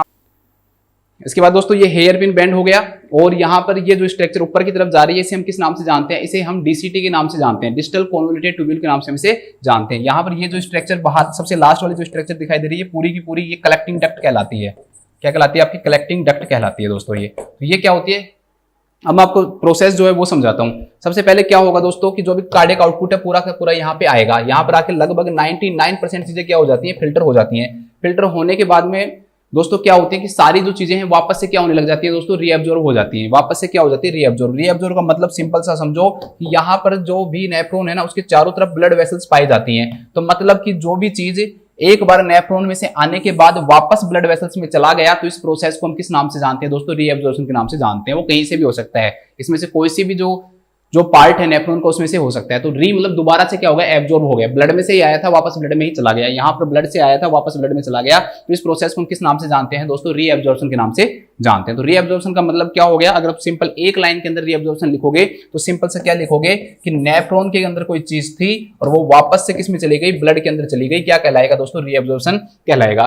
किडनी क्या करती है दोस्तों? हमारी बॉडी क्या करती है? कुछ चीजों को वापस से क्या नहीं कर पाती दोस्तों? वो फिल्टर नहीं कर पाती है या फिर बाद में डालना चाहती है। बाद में अगर किसी चीज को डालना चाहती है वो जो प्रोसेस होती है दोस्तों सीक्रेशन कहलाती है। सीक्रेशन का मतलब ये हो गया दोस्तों कि ब्लड वेसल्स में से वापस से ब्लड वेसल से डायरेक्टली बिना फिल्ट्रेशन के, यहाँ पर तो फिल्टर होके नहीं आया, यहाँ पे ब्लड वेसल से, तो डायरेक्टली ब्लड वेसल से अगर हम नेफ्रॉन के अंदर कोई चीज पहुंचाएं बिना फिल्ट्रेशन के तो डायरेक्टली जो पहुंचाना होता है ना दोस्तों वो क्या कहलाता है? आपका सीक्रेशन कहलाता है। तो सीक्रेशन का सिंपल सा वर्ड आप क्या कहोगे कि ब्लड से किस में चला गया दोस्तों? ब्लड से किस में चला गया? आपका नेफ्रॉन में चला गया बिना फिल्ट्रेशन के, तो इसे हम किस नाम से जानेंगे दोस्तों? इसे हम सीक्रेशन के नाम से जानेंगे। तो सिंपल सा बस इतना लिख लो कि जो ब्लड है, ब्लड वेसल्स है, उससे किसके अंदर चला गया? वापस से नेफ्रॉन के अंदर चला गया। और क्या नहीं हुआ दोस्तों? फिल्ट्रेशन नहीं हुआ, ग्लोमेरुलर फिल्ट्रेशन नहीं हुआ, तो इसे हम किस नाम से जानेंगे?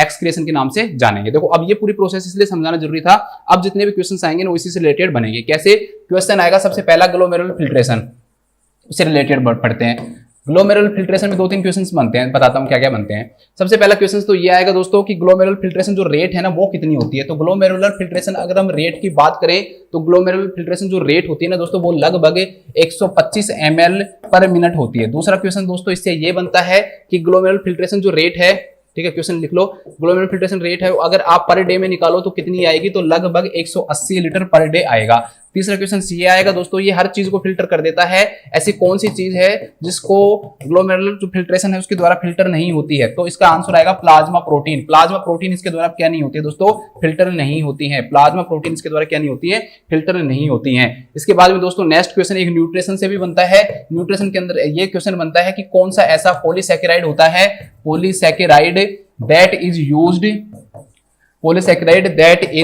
Used to assess the glomerular filtration rate. मतलब एक ऐसा पॉलीसैकेराइड होता है दोस्तों जिसको ग्लोमेरुलर फिल्ट्रेशन रेट को नापने के लिए हम क्या करते हैं? यूज करते हैं। उस पॉलीसैकेराइड का अगर आपसे नाम पूछे तो उसका नाम आएगा दोस्तों इनुलिन। ध्यान रखना मैं इंसुलिन नहीं बोल रहा हूं क्योंकि इंसुलिन इज ए प्रोटीन, मैं क्या बोल रहा हूं? इनुलिन। कार्बोहाइड्रेट, पॉलीसैकेराइड क्या होते हैं दोस्तों? कार्बोहाइड्रेट होते हैं, ठीक है। पॉलीसैकेराइड क्या होते हैं? कार्बोहाइड्रेट होते हैं। कई सारे पॉलीसैकेराइड्स होते हैं, आपने पढ़ा होगा पॉलीसैकेराइड के बारे में।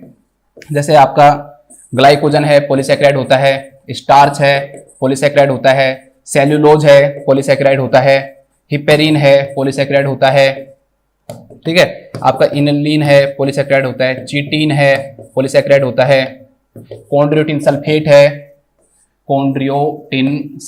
है, पॉलीसैकेराइड होता है, हाइलुरोनिक एसिड है, ये सब क्या होते हैं दोस्तों? पॉलीसैकेराइड होते हैं। तो ये एक पॉलीसैकेराइड होता है जिसको हम ग्लोमेरुलर फिल्ट्रेशन रेट को नापने में यूज करते हैं। उसका क्या नाम है दोस्तों? आपका इनुलिन नाम है। इसके बाद दोस्तों क्वेश्चन आते हैं रीएब्जॉर्प्शन से रिलेटेड। सबसे पहला क्वेश्चन आता है दोस्तों कि मैक्सिमम रीएब्जॉर्प्शन कहां होता है? मैक्सिमम जो रीएब्जॉर्प्शन है दोस्तों वो कहां होता है? तो मैक्सिमम जो रीएब्जॉर्प्शन होता है दोस्तों वो ध्यान रखना कि मैक्सिमम रीएब्जॉर्प्शन पीसीटी के अंदर होता है। लगभग 88% या जितनी भी चीज फिल्टर हुई थी उसका लगभग 7/8 भाग क्या होता है दोस्तों? रीएब्जॉर्ब कहां होता है? पीसीटी के अंदर होता है, ठीक है। एक क्वेश्चन ये भी आ जाता है, मैंने यहां पर बताया नहीं, चलो यहां पर ये भी लिख लो, ग्लोमेरुलर फिल्ट्रेशन लिख लो कि किडनी का जो बॉडी का जो कार्डियक आउटपुट है उस कार्डियक आउटपुट का कितना भाग किडनी के पास पहुंचता है? कितना भाग किडनी के पास पहुंचता है? एक बार जो कार्डियक आउटपुट निकला उसका कितना भाग पहुंचता है? तो लगभग दोस्तों आपको याद रखना है कि ये लगभग 1300 ml के करीब पहुंचता है, या हम कहें लगभग 26% जो कार्डियक आउटपुट है दोस्तों वो किसके पास पहुंचता है? किडनी के पास पहुंचता है। ये क्वेश्चन भी लिख लेना। इसके बाद हम बात करते हैं, मैक्सिमम रीएब्जॉर्प्शन हो गया। इसके बाद दोस्तों नेक्स्ट जो क्वेश्चन आता है वो ये आता है कि पीसीटी के अंदर सिंपल क्वेश्चन आएंगे कि पीसीटी के अंदर क्या क्या चीजें क्या होती हैं दोस्तों? रीएब्जॉर्ब होती हैं। पीसीटी के अंदर क्या क्या चीजें रीएब्जॉर्ब होती हैं? जिस तरीके से मैं लिखा हूं उसी तरीके से लिखना आप। सोडियम होता है दोस्तों, क्लोराइड होता है, SCO3 होता है एंड वाटर होता है। इसके अलावा कैल्शियम होता है, फास्फेट होता है, फॉस्फेट होता है, ठीक है। इसके अलावा आपका ग्लूकोज होता है और एमाइनो एसिड होता है। ठीक है।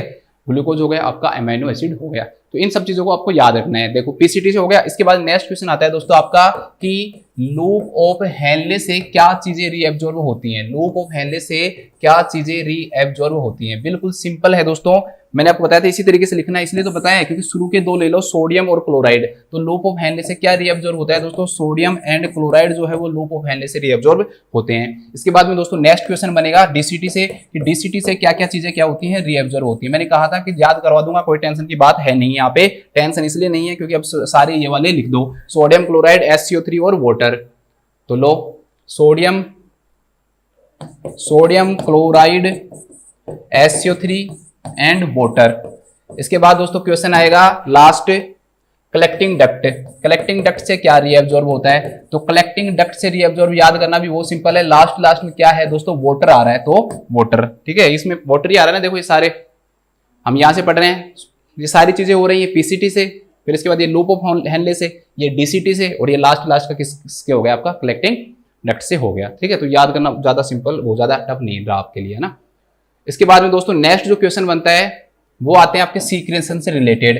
तो सीक्रेशन के लिए आप एक चित्र बना लो, एक डायग्राम बना लो, बिल्कुल सिंपल तरीके से मैं आपको याद करवा दूंगा, आप भूलोगे नहीं कभी भी।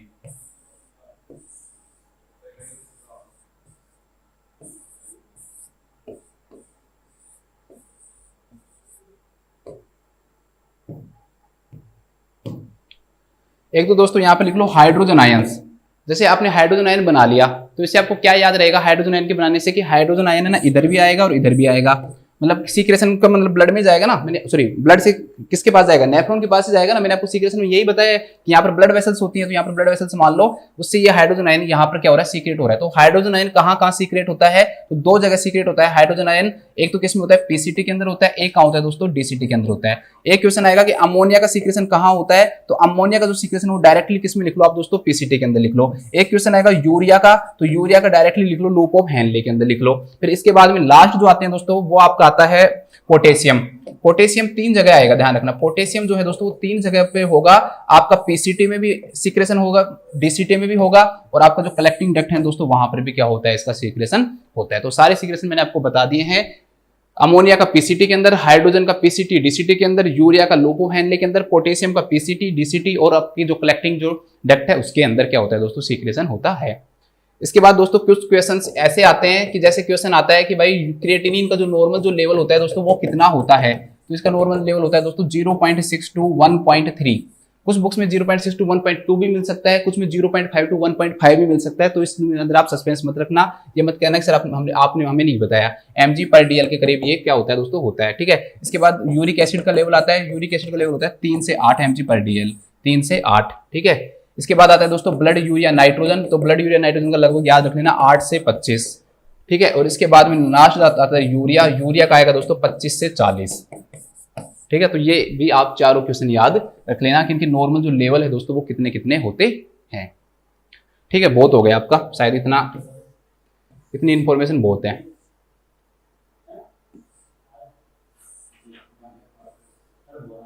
क्वेश्चन तो हो गया था ना सोल्व,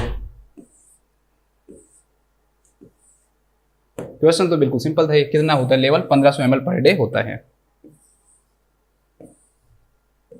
चलो नेक्स्ट पढ़ते हैं। नेक्स्ट क्वेश्चन दोस्तों, what is the average pulse rate in healthy adult, के एडल्ट के अंदर जो नॉर्मल जो पल्स रेट है दोस्तों वो कितनी होती है, तो हम सबके अंदर ही लिखते हैं। तो आपसे इससे दो तीन चीजें और हो जाएंगी। इन्फेंट की क्या एज होती है, इसके बाद में दोस्तों टोडलर की कितनी एज होती है, फिर प्री स्कूलर की कितनी होती है, स्कूल गोइंग की कितनी होती है, एडोलसेंस की कितनी होती है, एडोलसेंस की कितनी होती है, और एडल्ट की कितनी होती है, एडल्ट की कितनी होती है। इन्फेंट 1 साल तक का इन्फेंट कहलाएगा। ठीक है, लेस देन 1 ईयर, 1 साल तक की जो लाइफ होती है। 1 से 3 साल टोडलर, 3 से 6 साल प्री स्कूलर, 6 से 12 साल का जो होता है वो स्कूल गोइंग कहलाता है, 13 से 18 साल का एडोलसेंस कहलाता है, और 18 साल के बाद वो क्या कहला रहा है दोस्तों एडल्ट कहला रहा है। ठीक है, तो आपको यही याद रखनी है। तो इन्फेंट की जो पल्स रेट होती है दोस्तों लगभग 110 से लेकर और 160 बीट्स पर मिनट होती है। ठीक है, ये सारे जो डाटाज हैं वो मैंने आपको जो फंडामेंटल ऑफ नर्सिंग की जो पोर्टर एंड पेरी की जो बुक आती है ना, पेरी एंड पोर्टर के नाम से बुक आती है, सबसे अच्छी बुक आती है दोस्तों, उसी से लिए गए हैं, तो उसे याद रखना। टोडलर की जो आती है दोस्तों वो लगभग आपकी 90 से लेकर और लगभग ये 130 के करीब आती है। ठीक है, 90 से लेकर और 130 140 के करीब, एक मिनट सॉरी, ठीक है 90 से 130 नहीं 140 करो ना, उस बुक के अकॉर्डिंग 90 से 140, यहाँ पर 30 है या 20 कम होते हैं। ठीक है, बीट्स पर मिनट। एडल्ट की अगर हम बात करें दोस्तों तो एडल्ट की लगभग 120 से लेकर कितनी होती है 160 बीट पर मिनट होती है एडल्ट के अंदर। ठीक है, और अगर हम टोडलर की बात करें तो टोडलर के अंदर इसके अंदर 60 से 90 दे रखी थी। मुझे इसमें सस्पेंस भी हुआ है कि 60 से 90 कैसे हो गई, क्योंकि 90 तो कम और हो गई, जबकि एडोलसेंस तो जो एज उसके अकॉर्डिंग हार्ट रेट ज्यादा होनी चाहिए, लेकिन आप उस बुक में जाके देखोगे तो आपको इतनी ही मिलेगी। स्कूल गोइंग की अगर हम बात करें दोस्तों तो बिल्कुल इसकी सिंपल है याद करना, 75 से और 100 किसकी होती है दोस्तों स्कूल गोइंग की होती है। और अगर हम बात करें दोस्तों प्री स्कूलर की, तो प्री स्कूलर की जो होती है वो होती है आपकी 80 से लेकर और 110 बीट्स पर मिनट। ठीक है, तो सबकी हो गई है, तो याद कर लेना। तो एडल्ट की पूछ रहा था, वो लगभग 120 से और 160, अरे 60 से 100 लिखो, सॉरी कितना लिखा था मैंने, 60 से 100 मैं इसके लिखाने लग गया था आपको। ये 110 से 160 मिलेगी आपको एनक्लेक्स के अकॉर्डिंग, और वैसे जो आपको इसको मिलेगी दोस्तों वो आपकी 120 से और 160 मिलती है बीट्स पर मिनट। ठीक है, एडल्ट के अंदर कितनी होती है? 60 से 100 बीट्स पर मिनट एडल्ट के अंदर क्या होती है दोस्तों? पल्स रेट होती है। तो क्वेश्चन में यही पूछ रहा था कि एडल्ट के अंदर पल्स रेट कितनी होती है, तो लगभग 60 से और 100 बीट्स पर मिनट क्या होती है दोस्तों? एडल्ट के अंदर पल्स रेट होती है। अगर 60 से कम होती है तो इसे हम ब्रेडिकार्डिया के नाम से जानेंगे। लेस देन अगर 60 हो जाती है तो this will be known as bradycardia, bradycardia. और अगर 100 से ज्यादा हो जाती है तो इसे हम किस नाम से जानेंगे? टैकीकार्डिया। एनक्लेक्स के अंदर जो न्यू बोर्न है ना दोस्तों, उसकी दे रखी है 110 से 160 तक, और जो पेरियन पोर्टर वाली बुक है ना उसके अंदर दे रखी है 120 से सॉरी 120 से 160।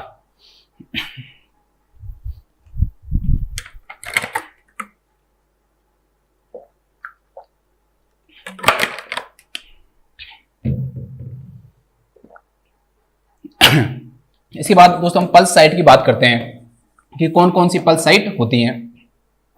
तो सबसे पहले टेम्पोरल पल्स को असेस करते हैं हम। अब देखो बच्चे है ना, सिंपल याद कर लेते हैं। टेम्पोरल पल्स कहां पाई जाती है? एपिकल पल्स ऐसे बता देंगे यहां पाई जाती है। भाई आपको है ना हर एक की क्या होनी चाहिए? पक्का साइट पता होनी चाहिए कि कौन सी जगह पे प्रेजेंट होती है, तभी आपको मजा आएगा और तभी क्वेश्चंस आपके क्या होंगे? सॉल्व होंगे। तो temporal I over the temporal bone, over the temporal bone. ठीक है, अब देखो क्वेश्चन आएगा दोस्तों कि आपकी जो कैरोटिड जो पल्स है ना वो कहां से असेस की जाती है। अब आप नेक थोड़ी बताओगे, नेक तो होती है तो सबको पता है, लेकिन आपको ध्यान रखना है medial groove of, medial groove of sternocleidomastoid muscle, sternocleidomastoid muscle. यहां से मसल जाती है, उसका जो ग्रूव बनता है ना उसी से हम क्या करते हैं? कैरोटिड पल्स क्या करते हैं दोस्तों? असेस करते हैं। कैरोटिड पल्स उसी से क्या करते हैं? हम असेस करते हैं। इसके बाद में दोस्तों नेक्स्ट देखते हैं हम। कैरोटिड पल्स के बाद में जो नेक्स्ट जो पल्स आती है दोस्तों वो आपकी आती है एपिकल पल्स।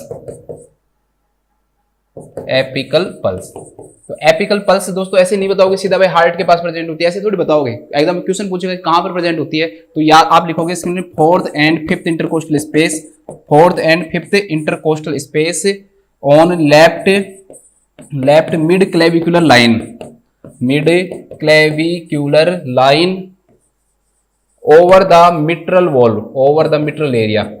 ठीक है, मिट्रल जो एरिया होता है उसके ऊपर चौथे से 5 इंटरकोस्टल स्पेस होता है। और लेफ्ट की मिड क्लेविकुलर लाइन मतलब क्या होता है दोस्तों? आप लेफ्ट साइड के अंदर जो क्लेविकल जो बोन है उसका बिल्कुल बीच वाला पार्ट लोगे आप, तो उसे क्या किस नाम जानते हैं? लेफ्ट मिड क्लेविकुलर लाइन के नाम से जानते हैं। तो इस जगह पे आप क्या कर सकते हो? Apical pulse. क्वेश्चन आता है दोस्तों ऐसी कौन सी पल्स होती है जिसके अंदर स्टेथोस्कोप का यूज करते हैं? तो एपिकल पल्स जो है ना दोस्तों, इसको असेस करने के लिए हम हमेशा किसका यूज करते हैं? स्टेथोस्कोप का यूज करते हैं। बिना स्टेथोस्कोप के हम इसका यूज नहीं करते हैं। क्वेश्चन आ जाए कि स्टेथोस्कोप के कौन कौन से पार्ट होते हैं, तो वो भी आप लिख लो।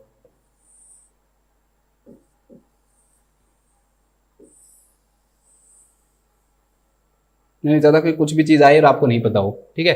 तो ये ईयर पीस कहलाते हैं, ईयर पीस कहलाते हैं। इसके बाद ये बिन ओरल्स कहलाते हैं, बिन ओरल्स कहलाते हैं। ये ट्यूबिंग कहलाती है, ये ट्यूबिंग कहलाती है। यहाँ पर जो बड़े वाला जो पार्ट होता है दोस्तों उसको हम डायफ्राम बोलते हैं, और छोटे वाला जो पार्ट होता है दोस्तों वो उसको क्या बोलते हैं? हम बेल बोलते हैं। छोटे वाले पार्ट को क्या बोलते हैं? हम बेल बोलते हैं। तो आपको ये सारा पता होना चाहिए कि स्टेथोस्कोप के अंदर क्या क्या पार्ट होते हैं, ठीक है। इसके बाद में दोस्तों नेक्स्ट अगर हम बात करें, एपिकल पल्स बता दिया मैंने। इसके बाद में हम बात करते हैं नेक्स्ट, तो brachial pulse. Brachial pulse, brachial pulse कहां पर प्रेजेंट होती है दोस्तों? Between the A groove between biceps and triceps muscle, biceps and triceps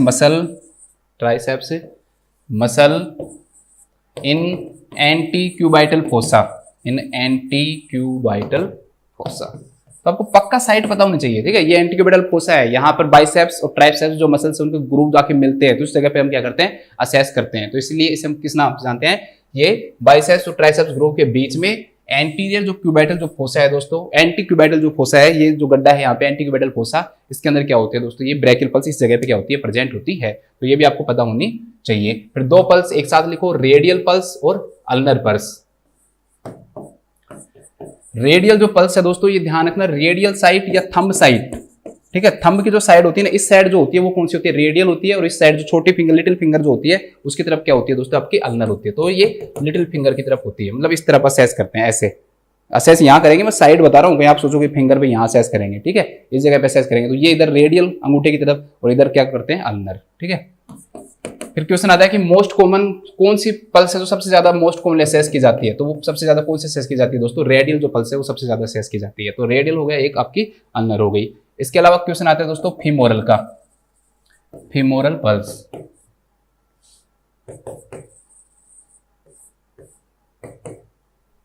तो ये below the inguinal ligament, below the inguinal जो लिगामेंट है उसके नीचे, इन बिटवीन, किस किस के बीच में, in between anterior superior iliac spine, anterior superior iliac, anterior superior iliac spine and symphysis pubis. Symphysis pubis के और जो इलियक जो बोन है दोस्तों, उसके एंटीरियर सुपीरियर इलियक जो स्पाइन है, उस दोनों के बीच के अंदर क्या प्रेजेंट होती है, ये फीमोरल पल्स प्रेजेंट होती है, ठीक है।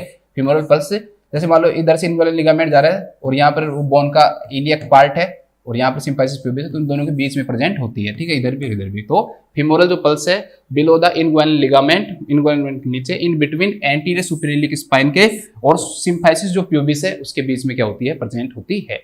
इसके बाद में नेक्स्ट आती है दोस्तों पोप्लिटियल पल्स, पोप्लिटियल। तो जो घुटना है below the knee, below the knee in anti cubital fossa, in anti cubital fossa, in anti cubital fossa, below the knee in anti cubital fossa, ठीक है, ध्यान रखना, पोप्लिटियल प्रेजेंट होती है। इसके बाद आता है दोस्तों आपका डोर्सेलिस पेडिलिस या डोर्सेलिस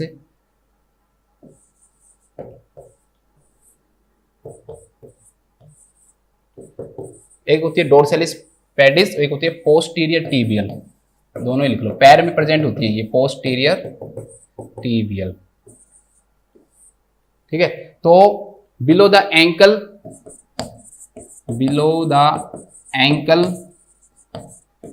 below the ankle on medial मैल्यूलस, medial मैल्यूलस, जो आपका एंकल है जस्ट उसके नीचे की तरफ आप देखोगे ना, तो वो कौन सी होती है, पोस्टीरियर टीबियल होती है। और पैर के ऊपर जस्ट डोर्सेलिस पेडिस का होती है ऑन फुट, पैर के ऊपर। अब ये ऑन फुट थोड़ी लिखोगे कि पैर के ऊपर हो, तो वही हो गया, फिर मैं भी आपके साथ ही इंक्लूड हो जाऊंगा। तो दोस्तों जो आपका टो होता है ना, और एक पहली जो उंगली होती है फर्स्ट, ठीक है, टो और जो फर्स्ट जो उंगली है, उन दोनों से क्या निकलते हैं, आपके टेंडन्स निकलते हैं। तो इन टेंडन्स के बीच में, चलो पूरा ही पैर बना देता हूं, तो यहाँ पर इन दोनों के बीच में, यहाँ से एक टेंडन निकलेगा, इसका टेंडन निकलेगा, इन दोनों के बीच में यहाँ पर क्या होती है दोस्तों, ये प्रेजेंट होती है, ठीक है। तो greater toe and first finger in between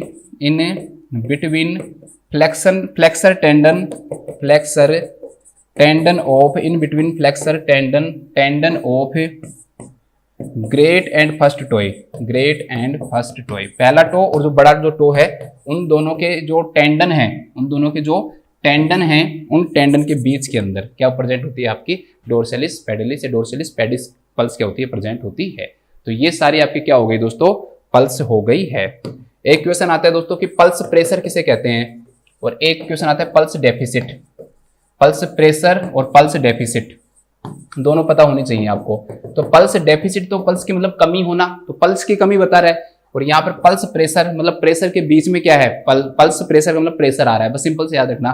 pulse deficit के अंदर मतलब पल्स आ रही है इसमें, और पल्स की क्या हो रही है, कमी हो रही है। तो डिफरेंस बिटवीन एपिकल पल्स और रेडियल पल्स के बीच में, रेडियल पल्स और एपिकल पल्स के बीच में जो कमी होती है ना दोस्तों, जैसे मान लो आपको एपिकल पल्स जो फील हो रही है वो 90 बीट्स पर मिनट फील हो रही है, और जो रेडियल जो फील हो रही है वो आपको 80 हो रही है, तो 10 क्या हो जाएगा आपका, 10 क्या हो जाएगा, पल्स डेफिसिट हो जाएगा। और अगर सिस्टोलिक बीपी और डायस्टोलिक जो बीपी है दोस्तों, उसके बीच का जो अंतर है, सिस्टोलिक बीपी और डायस्टोलिक बीपी के बीच का जो अंतर है दोस्तों, उसे हम किस नाम से जानते हैं, पल्स प्रेशर के नाम से जानते हैं। जैसे सिस्टोलिक बीपी 120 है, डायस्टोलिक कितना है, 80 है, तो 120 में से आप क्या निकालोगे दोस्तों, 80 निकालोगे, कितने बच गए आपके, 40 बच गए।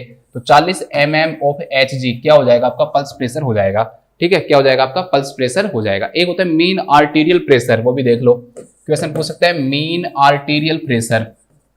मीन आर्टीरियल प्रेशर क्या होता है, ठीक है। तो आपका जो सिस्टोलिक बीपी है plus 2 into diastolic BP upon 3, तो इससे आप क्या निकाल सकते हो दोस्तों, आपको मीन आर्टीरियल जो प्रेशर है वो निकाल सकते हो। जैसे सिस्टोलिक जो बीपी है वो 120 है और डायस्टोलिक जो बीपी है वो 80 है, तो 2 इंटू 80 अपॉन 3, तो 120 प्लस कितना हो गया 160 बटे में 3, तो ये कितना हो गया 280, तो 280 बटे में 3, तो लगभग 93.3 mm ऑफ Hg क्या हो जाता है आपका मीन आर्टीरियल प्रेशर हो जाता है। तो ऐसे आप मीन आर्टीरियल प्रेशर भी निकाल सकते हो, ठीक है।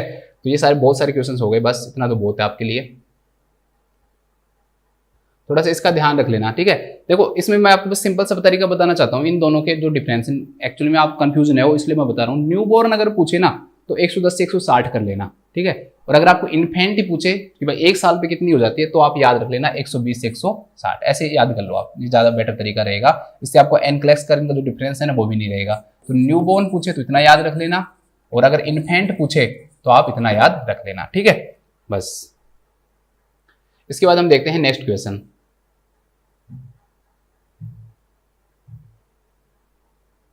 बहुत अच्छा क्वेश्चन है दोस्तों और टफ है, इसको बिल्कुल सिंपल बनाऊंगा मैं आपके लिए कि आप कभी भूलोगे नहीं। मुझे पता है आप बार बार पढ़ते हो और भूल जाते हो, पढ़ते हो और भूल जाते हो। आज इसको पढ़ेंगे फिर हम भूलेंगे नहीं, ठीक है। इसमें क्वेश्चन दे रखा है कि भाई ऑक्यूपेशनल जो डिजीज है वो किसके द्वारा कोज हो जाती है, इज कोज्ड बाई जो एंथ्रेकोसिस जो ऑक्यूपेशनल डिजीज है ना दोस्तों, विच of the following occupational disease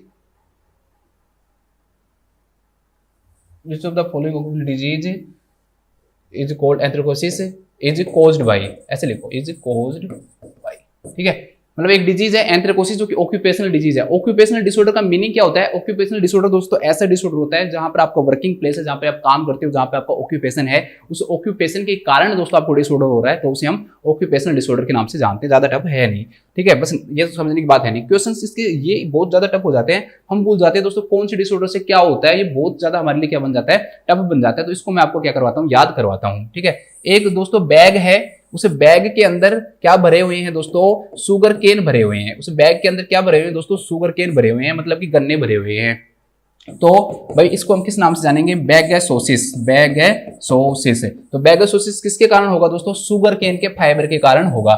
sugar cane के फाइबर के कारण, या शुगर केन भी आ सकता है लिखा हुआ कि शुगर केन में जो काम करते हैं, फार्म में काम करते हैं, खेतों में काम करते हैं, उनको कौन सा डिसऑर्डर होता है, तो उसका क्या नाम है, बैगैसोसिस नाम दोगे, इसको क्या बोलोगे, बैगैसोसिस के नाम से जानते हैं, ठीक है।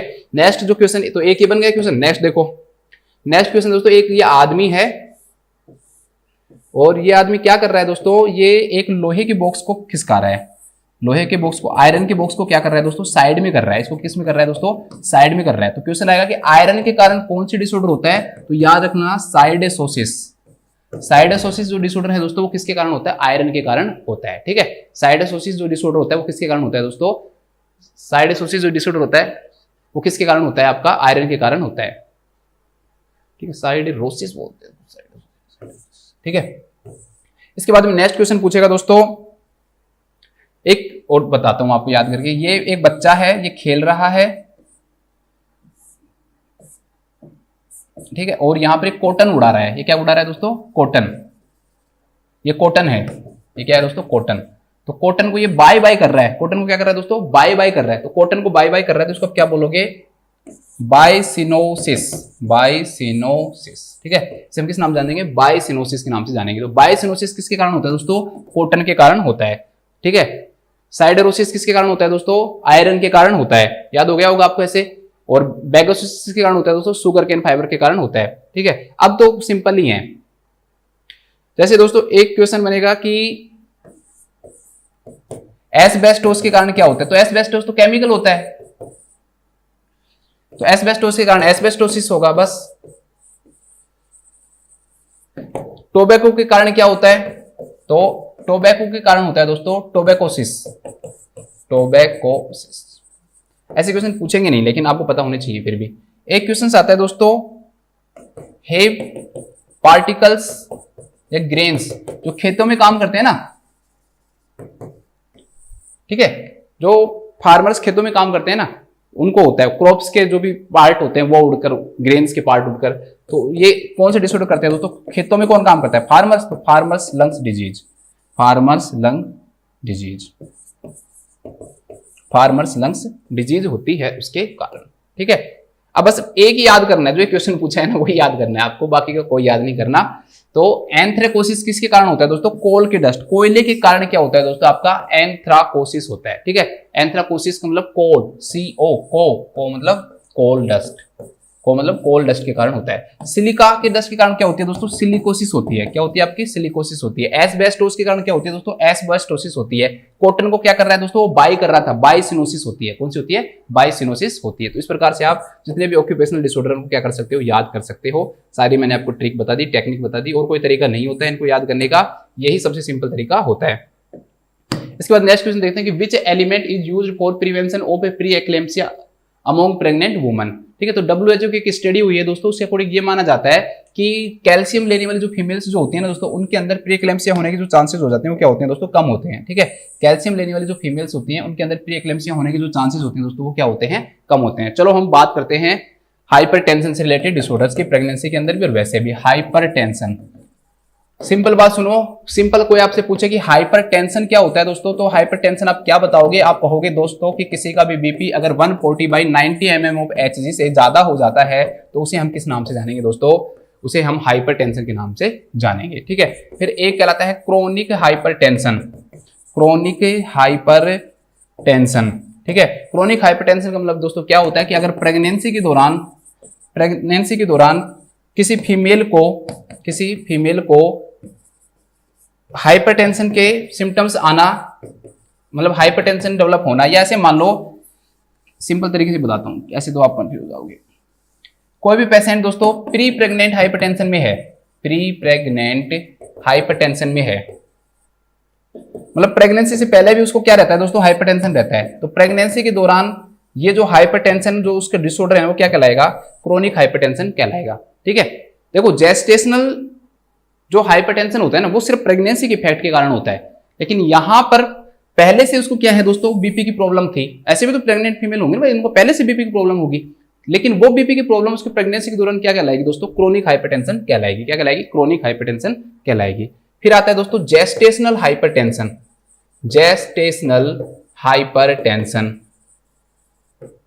देखो बिल्कुल सिंपल तरीका बताऊंगा एकदम याद करने का। जेस्टेशनल हाइपरटेंशन में और प्री प्रेग्नेंट हाइपरटेंशन में क्या अंतर होता है दोस्तों? देखो मतलब कि जो क्रोनिक हाइपरटेंशन है, जेस्टेशनल हाइपरटेंशन की एक बहुत तगड़ी शर्त है, जेस्टेशनल हाइपरटेंशन हमेशा 20 वीक के बाद ही होता है।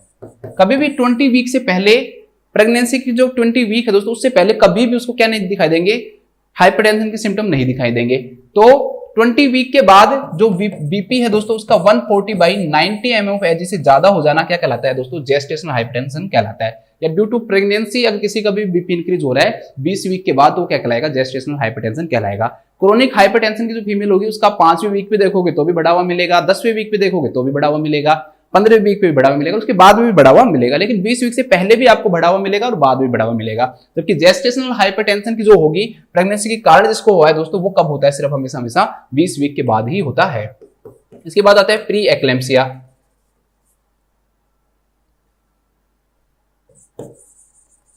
तो प्री एक्लेम्पसिया क्या होता है दोस्तों? आप सबको पता ही है, ठीक है, कि जेस्टेशनल हाइपरटेंशन रहेगा, जेस्टेशनल हाइपरटेंशन होगा, साथ में उसको क्या होगा दोस्तों? प्रोटीन यूरिया होगा। ठीक है, आप पढ़ लेते हो कि एडिमा होगा तो लिख देता हूं, वैसे एडिमा इसका क्राइटेरिया नहीं है, आजकल एडिमा को हटा दिया गया है इससे। ठीक है, एडिमा को प्री एक्लेम्पसिया के क्राइटेरिया से हटा दिया गया है, लेकिन आप लोग पढ़ते हो फिर आप कहोगे सर ने बताया नहीं। इसके बाद आता है दोस्तों एक्लेम्पसिया।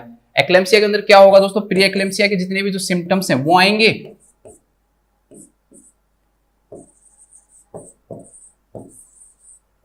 और साथ के अंदर उसके अंदर क्या डेवलप होते हैं दोस्तों? जो सीजर्स हैं वो आने लग जाते हैं, पेशेंट को क्या आने लग जाते हैं? जो सीजर्स हैं वो भी आने लग जाते हैं। सेरिब्रल जो सिम्टम्स है ना वो डेवलप होते हैं, सेरिब्रल जो सिम्टम्स है वो भी डेवलप होने लग जाते हैं।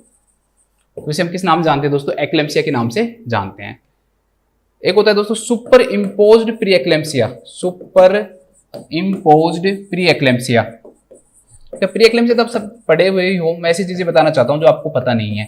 सुपर इम्पोज प्री एक्लेम्पसिया का मतलब क्या है दोस्तों, क्रोनिक हाइपरटेंशन की जो फीमेल है, याद करो क्रोनिक हाइपरटेंशन क्या बताया था, ऐसी फीमेल जिसको प्रेगनेंसी से पहले भी हाइपरटेंशन था, उस फीमेल को अगर दोस्तों प्री एक्लेम्पसिया की सिम्टम्स डेवलप होते हैं, ठीक है, उसको अगर प्रोटीन यूरिया हो जाता है, उसको अगर protein urea plus oedema develop होता है दोस्तों, तो उसे हम किस नाम से जानेंगे, उसे हम सुपर इम्पोज्ड प्री एक्लेम्पसिया के नाम से जानेंगे।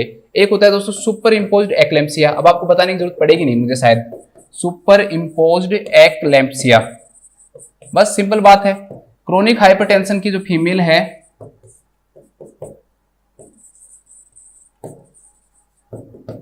उसको साथ में किसके सिम्टम्स आ जाएंगे, एक्लेम्पसिया के सिम्टम्स भी आ जाएंगे, तो इसे हम किस नाम से जानेंगे दोस्तों, इसे हम सुपर इम्पोज्ड एक्लेम्पसिया के नाम से जानते हैं, ठीक है, इसे हम सुपर इम्पोज्ड एक्लेम्पसिया के नाम से जानते हैं। तो प्री एक्लेम्पसिया जो होता है, प्री एक्लेम्पसिया जो डिसऑर्डर होता है दोस्तों, उसके अंदर मैंने आपको बता दिया कि एक तो क्या होगा उसके अंदर, उसको हाइपरटेंशन रहेगा, जेस्टेशनल हाइपरटेंशन होगा, मतलब जो बीपी है वो 140 बाई जो 90 mm ऑफ एच से क्या होगा दोस्तों, ज्यादा होगा, पहला शर्त। दूसरी शर्त क्या होनी चाहिए दोस्तों, ये बीपी आप कितनी बार नापोगे, 2 टाइम नापोगे, कम से कम कितना नापोगे, 2 टाइम नापोगे, या फिर दोस्तों एग्जाम ऐसे देगा ही नहीं वो आपसे बीपी का, फिर मर जाओगे आप, तो ध्यान रखना क्वेश्चन में देगा वो सिस्टोलिक जो बीपी है वो पिछली रीडिंग से 30 या उससे ज्यादा क्या होनी चाहिए, ज्यादा होनी चाहिए। तो सिस्टोलिक बीपी अगर 30 mm ऑफ एच से ज्यादा हो रहा है ना, तो वो भी किस चीज को, मतलब प्री प्रेग्नेंट स्टेट के अंदर, और अब उसमें 30 mm ऑफ एच से ज्यादा बढ़ गया, या 20 वीक से पहले 30 mm एच से बढ़ गया, तो वो भी क्या कहलाएगा दोस्तों, प्री एक्लेम्पसिया कहलाएगा। सिस्टोलिक बीपी की बात कर रहा हूं, या फिर डायस्टोलिक जो बीपी है दोस्तों, उसका 15 mm ऑफ एच से ज्यादा बढ़ जाना, 15 mm ऑफ एच से ज्यादा बढ़ जाना, किसका, डायस्टोलिक बीपी का। या क्वेश्चन आएगा दोस्तों मीन आर्टीरियल प्रेशर, अब मत पूछना कि मीन आर्टीरियल प्रेशर क्या है, क्योंकि मैंने आपको अभी पिछली जो क्वेश्चन था उसके अंदर मैंने आपको इसके बारे में समझाया था। तो मीन आर्टीरियल जो प्रेशर है दोस्तों, उसका 105 mm ऑफ एच से ज्यादा बढ़ जाना, 105 mm ऑफ एच से ज्यादा बढ़ जाना। सभी चीजें कब होनी चाहिए दोस्तों, आफ्टर 20 वीक ऑफ प्रेगनेंसी में होनी चाहिए, सभी चीजें आफ्टर 20 वीक ऑफ प्रेगनेंसी के अंदर क्या होनी चाहिए दोस्तों, प्रेजेंट होनी चाहिए। ये भी आपको क्या रखना है, याद रखना है। बीपी को आप अब हमेशा जो असेस करोगे दोस्तों, कम से कम जो बीपी है वो 2 टाइम असेस किया जाएगा, कम से कम कितनी बार, 2 टाइम, और मिनिमम 6 आवर का क्या होना चाहिए, दोनों के बीच में इंटरवल होना चाहिए। ऐसे नहीं कि आपने एक बार बीपी असेस किया और बता दिया कि उस पेशेंट को हाइपरटेंशन है या उसको जेस्टेशनल हाइपरटेंशन है, कम से कम 2 बार नापना है, और दोनों के बीच में कम से कम 6 घंटे का क्या होना चाहिए दोस्तों, अंतर होना चाहिए। इसके अगर हम कोजेज की बात करें तो दोस्तों, इसके जो कोजेज होते हैं, सबसे पहला ध्यान रखना कि प्राइमरी ग्रेविडा के अंदर इसके जो चांसेस होते हैं दोस्तों, वो क्या होते हैं, ज्यादा होते हैं। प्राइमरी ग्रेविडा के अंदर इसके चांसेस क्या होते हैं दोस्तों, या फिर फैमिली हिस्ट्री हो वो ज्यादा होती है, फैमिली हिस्ट्री के कारण भी हो सकता है ये, ठीक है, फैमिली हिस्ट्री के कारण हो सकता है, या फिर प्लासेंटल जो डिसऑर्डर होते हैं दोस्तों, उसके अंदर इसके चांसेस क्या हो जाते हैं, ज्यादा हो जाते हैं। किसी भी फीमेल को अगर प्लासेंटल जो डिसऑर्डर्स हैं उसके अंदर इसके चांसेस क्या हो जाते हैं दोस्तों, ज्यादा हो जाते हैं, ठीक है। इसके अलावा किसी भी फीमेल को अगर हाइड्रेटेड फॉर्म मोल है तो भी उसके चांसेस क्या होंगे, ज्यादा होंगे। या फिर दोस्तों किसी भी फीमेल को अगर डायबिटीज जो मेलाइटस है उसके अंदर भी इसके चांसेस दोस्तों क्या देखने को मिलते हैं, ज्यादा देखने को मिलते हैं, ज्यादा देखने को आपको अंदर मिलते हैं, ध्यान रखना, ठीक है। इसके बाद अगर इसके साइन सिम्टम्स की बात करें दोस्तों, तो इसके साइन सिम्टम्स मैंने आपको पहले ही बता दिया। एक तो इसके अंदर क्या होगा दोस्तों, हाइपर टेंशन होगा, हाइपर टेंशन होगा। इसके अलावा आपका क्या होगा दोस्तों, प्रोटीन यूरिया होगा। प्रोटीन यूरिया के अंदर क्या होगा कि जो एल्ब्यूमिन है उसका जो सीक्रेशन है, एल्ब्यूमिन जो है वो यूरिन के थ्रू ज्यादा मात्रा में क्या हो जाता है, निकलने लग जाता है, तो उसे हम प्रोटीन यूरिया के नाम से जानते हैं। इसके अलावा दोस्तों इसके अंदर क्या देखने को मिलेगा, आपको एडिमा देखने को मिलेगा। इसके अलावा दोस्तों आपको क्या देखने को मिलेगा, वेट गेन भी देखने को इस फीमेल के अंदर आपको मिलेगा, ठीक है। इसके अलावा अगर हम बात करें दोस्तों, अगर उस फीमेल को विजुअल डिस्टरबेंस देखने को मिलता है, या उसको दोस्तों हेडेक देखने को मिलता है, एपीगैस्ट्रिक पेन देखने को मिलता है, एपीगैस्ट्रिक पेन देखने को मिलता है, या लो प्लेटलेट देखने को मिलता है, लो प्लेटलेट देखने को मिलता है, या फिर दोस्तों उसको आपका हेल्प सिंड्रोम देखने को मिलता है, हिमोलाइसिस एलिवेटेड लिवर एंजाइम और लो प्लेटलेट, ये अगर देखने को मिलते हैं, haemolysis elevated liver enzyme, low platelet, ये दोस्तों इनको हम बोलते हैं इम्पेंडिंग साइन बोलते हैं। हम किस नाम जानते हैं, इम्पेंडिंग साइन के नाम से जानते हैं। इम्पेंडिंग का मतलब क्या होता है, इम्पेंडिंग का मतलब ये होता है कि वो फीमेल प्री एक्लेम्पसिया से किसकी तरफ जा रही है दोस्तों, एक्लेम्पसिया की तरफ जा रही है। किसकी तरफ जा रही है, एक्लेम्पसिया की तरफ जा रही है, ठीक है। बस बहुत है, और कभी मैं आपको पूरा डिसऑर्डर ही पढ़ा दूंगा, फिर ज्यादा हो जाएगा ना क्वेश्चन के अंदर, कई चीजें हमने देख ली हैं। बस इस क्वेश्चन में सिंपल सा आपको याद रखना है कि WHO ने एक स्टडी की है जिसके अकॉर्डिंग उन्होंने ये बताया कि जो भी फीमेल को कैल्शियम देने से क्या होता है दोस्तों, इसका प्रिवेंशन पे फर्क पड़ता है। ठीक है, प्री एक्लेम्सिया के प्रिवेंशन पे क्या पड़ता है, फर्क पड़ता है। इसका आंसर क्या हो जाएगा आपका, कैल्शियम हो जाएगा। इसके बाद हम लास्ट क्वेश्चन देखते हैं, फिर इसको हम खत्म करते हैं। बस छोटा सा क्वेश्चन है ये, आज की फिर हमारी क्लास खत्म करते हैं। What is the flow rate in drops per minute for an IV infusion of 2000 ml of 5% dextrose and half normal saline. ठीक है, देखो 5% डेक्सट्रोज है और हाफ नॉर्मल सलाइन है। हाफ का मतलब 250 ml मत कर लेना, हाफ नॉर्मल सलाइन का मतलब ये होता है कि जो नॉर्मल सलाइन का जो कंटेंट है ना वो 0.45% है। ठीक है, नॉर्मल सलाइन के अंदर कितना सोडियम क्लोराइड आता है, 0.9% आता है। ठीक है, ये हाफ नॉर्मल सलाइन का मतलब 0.45% की है। वो सिर्फ फ्लूइड को आपको डराने के लिए दे रहा था कि आप गलती कर दो बस इतना। ये आपके पास कोई फ्लूइड है, ठीक है, 5% डेक्सट्रोज है, उसमें आपने क्या मिलाया, हाफ नॉर्मल सलाइन मिलाया 0.45%। ये कितना ml है दोस्तों, आपको कितना देना है, इन्फ्यूजन ऑफ 2000 ml देना है। ये आपको कितना देना है, 2000 ml इन्फ्यूज करना है, 2000 ml देना है आपको ये। इसके बाद क्या कह रहा है ये देखो, ठीक है, सिंपल सी बात है, 5% डेक्सट्रोज है और हाफ नॉर्मल सलाइन है, दोनों चीजें मिक्स की हुई हैं और ये आपको देनी है कितनी, 2000 ml। कितने घंटे में देनी है दोस्तों, आपको 24 घंटे के अंदर देनी है। ठीक है, कितने घंटे में देनी है आपको, टाइम जो है आपके पास वो कितना है, 24 आवर्स का है। टाइम की अगर हम बात करें तो वो कितना है दोस्तों, 24 आवर्स का टाइम है। 24 घंटे के अंदर आपको 2000 ml क्या देना है दोस्तों, फ्लूइड देना है। ठीक है, आपको वो पूछ रहा है कि ड्रॉप रेट बतानी है कि भाई किस ड्रॉप रेट से दोगे, और आपको जो ड्रॉप फैक्टर है वो भी दे रखा है 15। तो इससे सिंपल कोई क्वेश्चन होगा ही नहीं। क्यों, क्वेश्चन आपको सिंपल सा पता ही है दोस्तों, क्या होता है, फ्लूइड को ml में ले लो, ड्रिप फैक्टर लिख दो, नीचे टाइम लिख दो, बस। फ्लूइड कितना है, 2000 ml है। ठीक है, ड्रिप फैक्टर इसमें दे रखा है 15 है, नहीं दे रखा हो तो 15 मान लो, और अगर दे रखा है तो जो मान लो 20 दे रखा हो 20। ठीक है, इससे ज्यादा तो देगा नहीं। इसके बाद टाइम कितना दे रखा है दोस्तों, 24 घंटे। लेकिन हमें ड्रॉप रेट किस में निकालनी है, मिनट में निकालनी है। क्वेश्चन में जो देना उसी में निकालो। ठीक है, तो आपको फ्लो रेट निकालनी है किसके अंदर, ड्रॉप्स पर मिनट के अकॉर्डिंग आपको निकालनी है। ठीक है, कितनी ड्रॉप्स 1 मिनट के अंदर जाएंगी, तो पर मिनट में आप निकालोगे तो 24 घंटे को मिनट में चेंज करोगे तो 60। अगर पर सेकंड देता तो एक बार 60 और कर लेते तो उसे पर सेकंड आ जाता। बस अब इनको काट लो और कर लो। देखो 15 एकम 15 और 15 चौक 60। ठीक है, और 4 एकम 4, 4 5 20 और 2 0 500, 500 बटे में 24 हो गए। तो ये कितना हो गया, 250 बटे में 12 या 125 बटे में 6।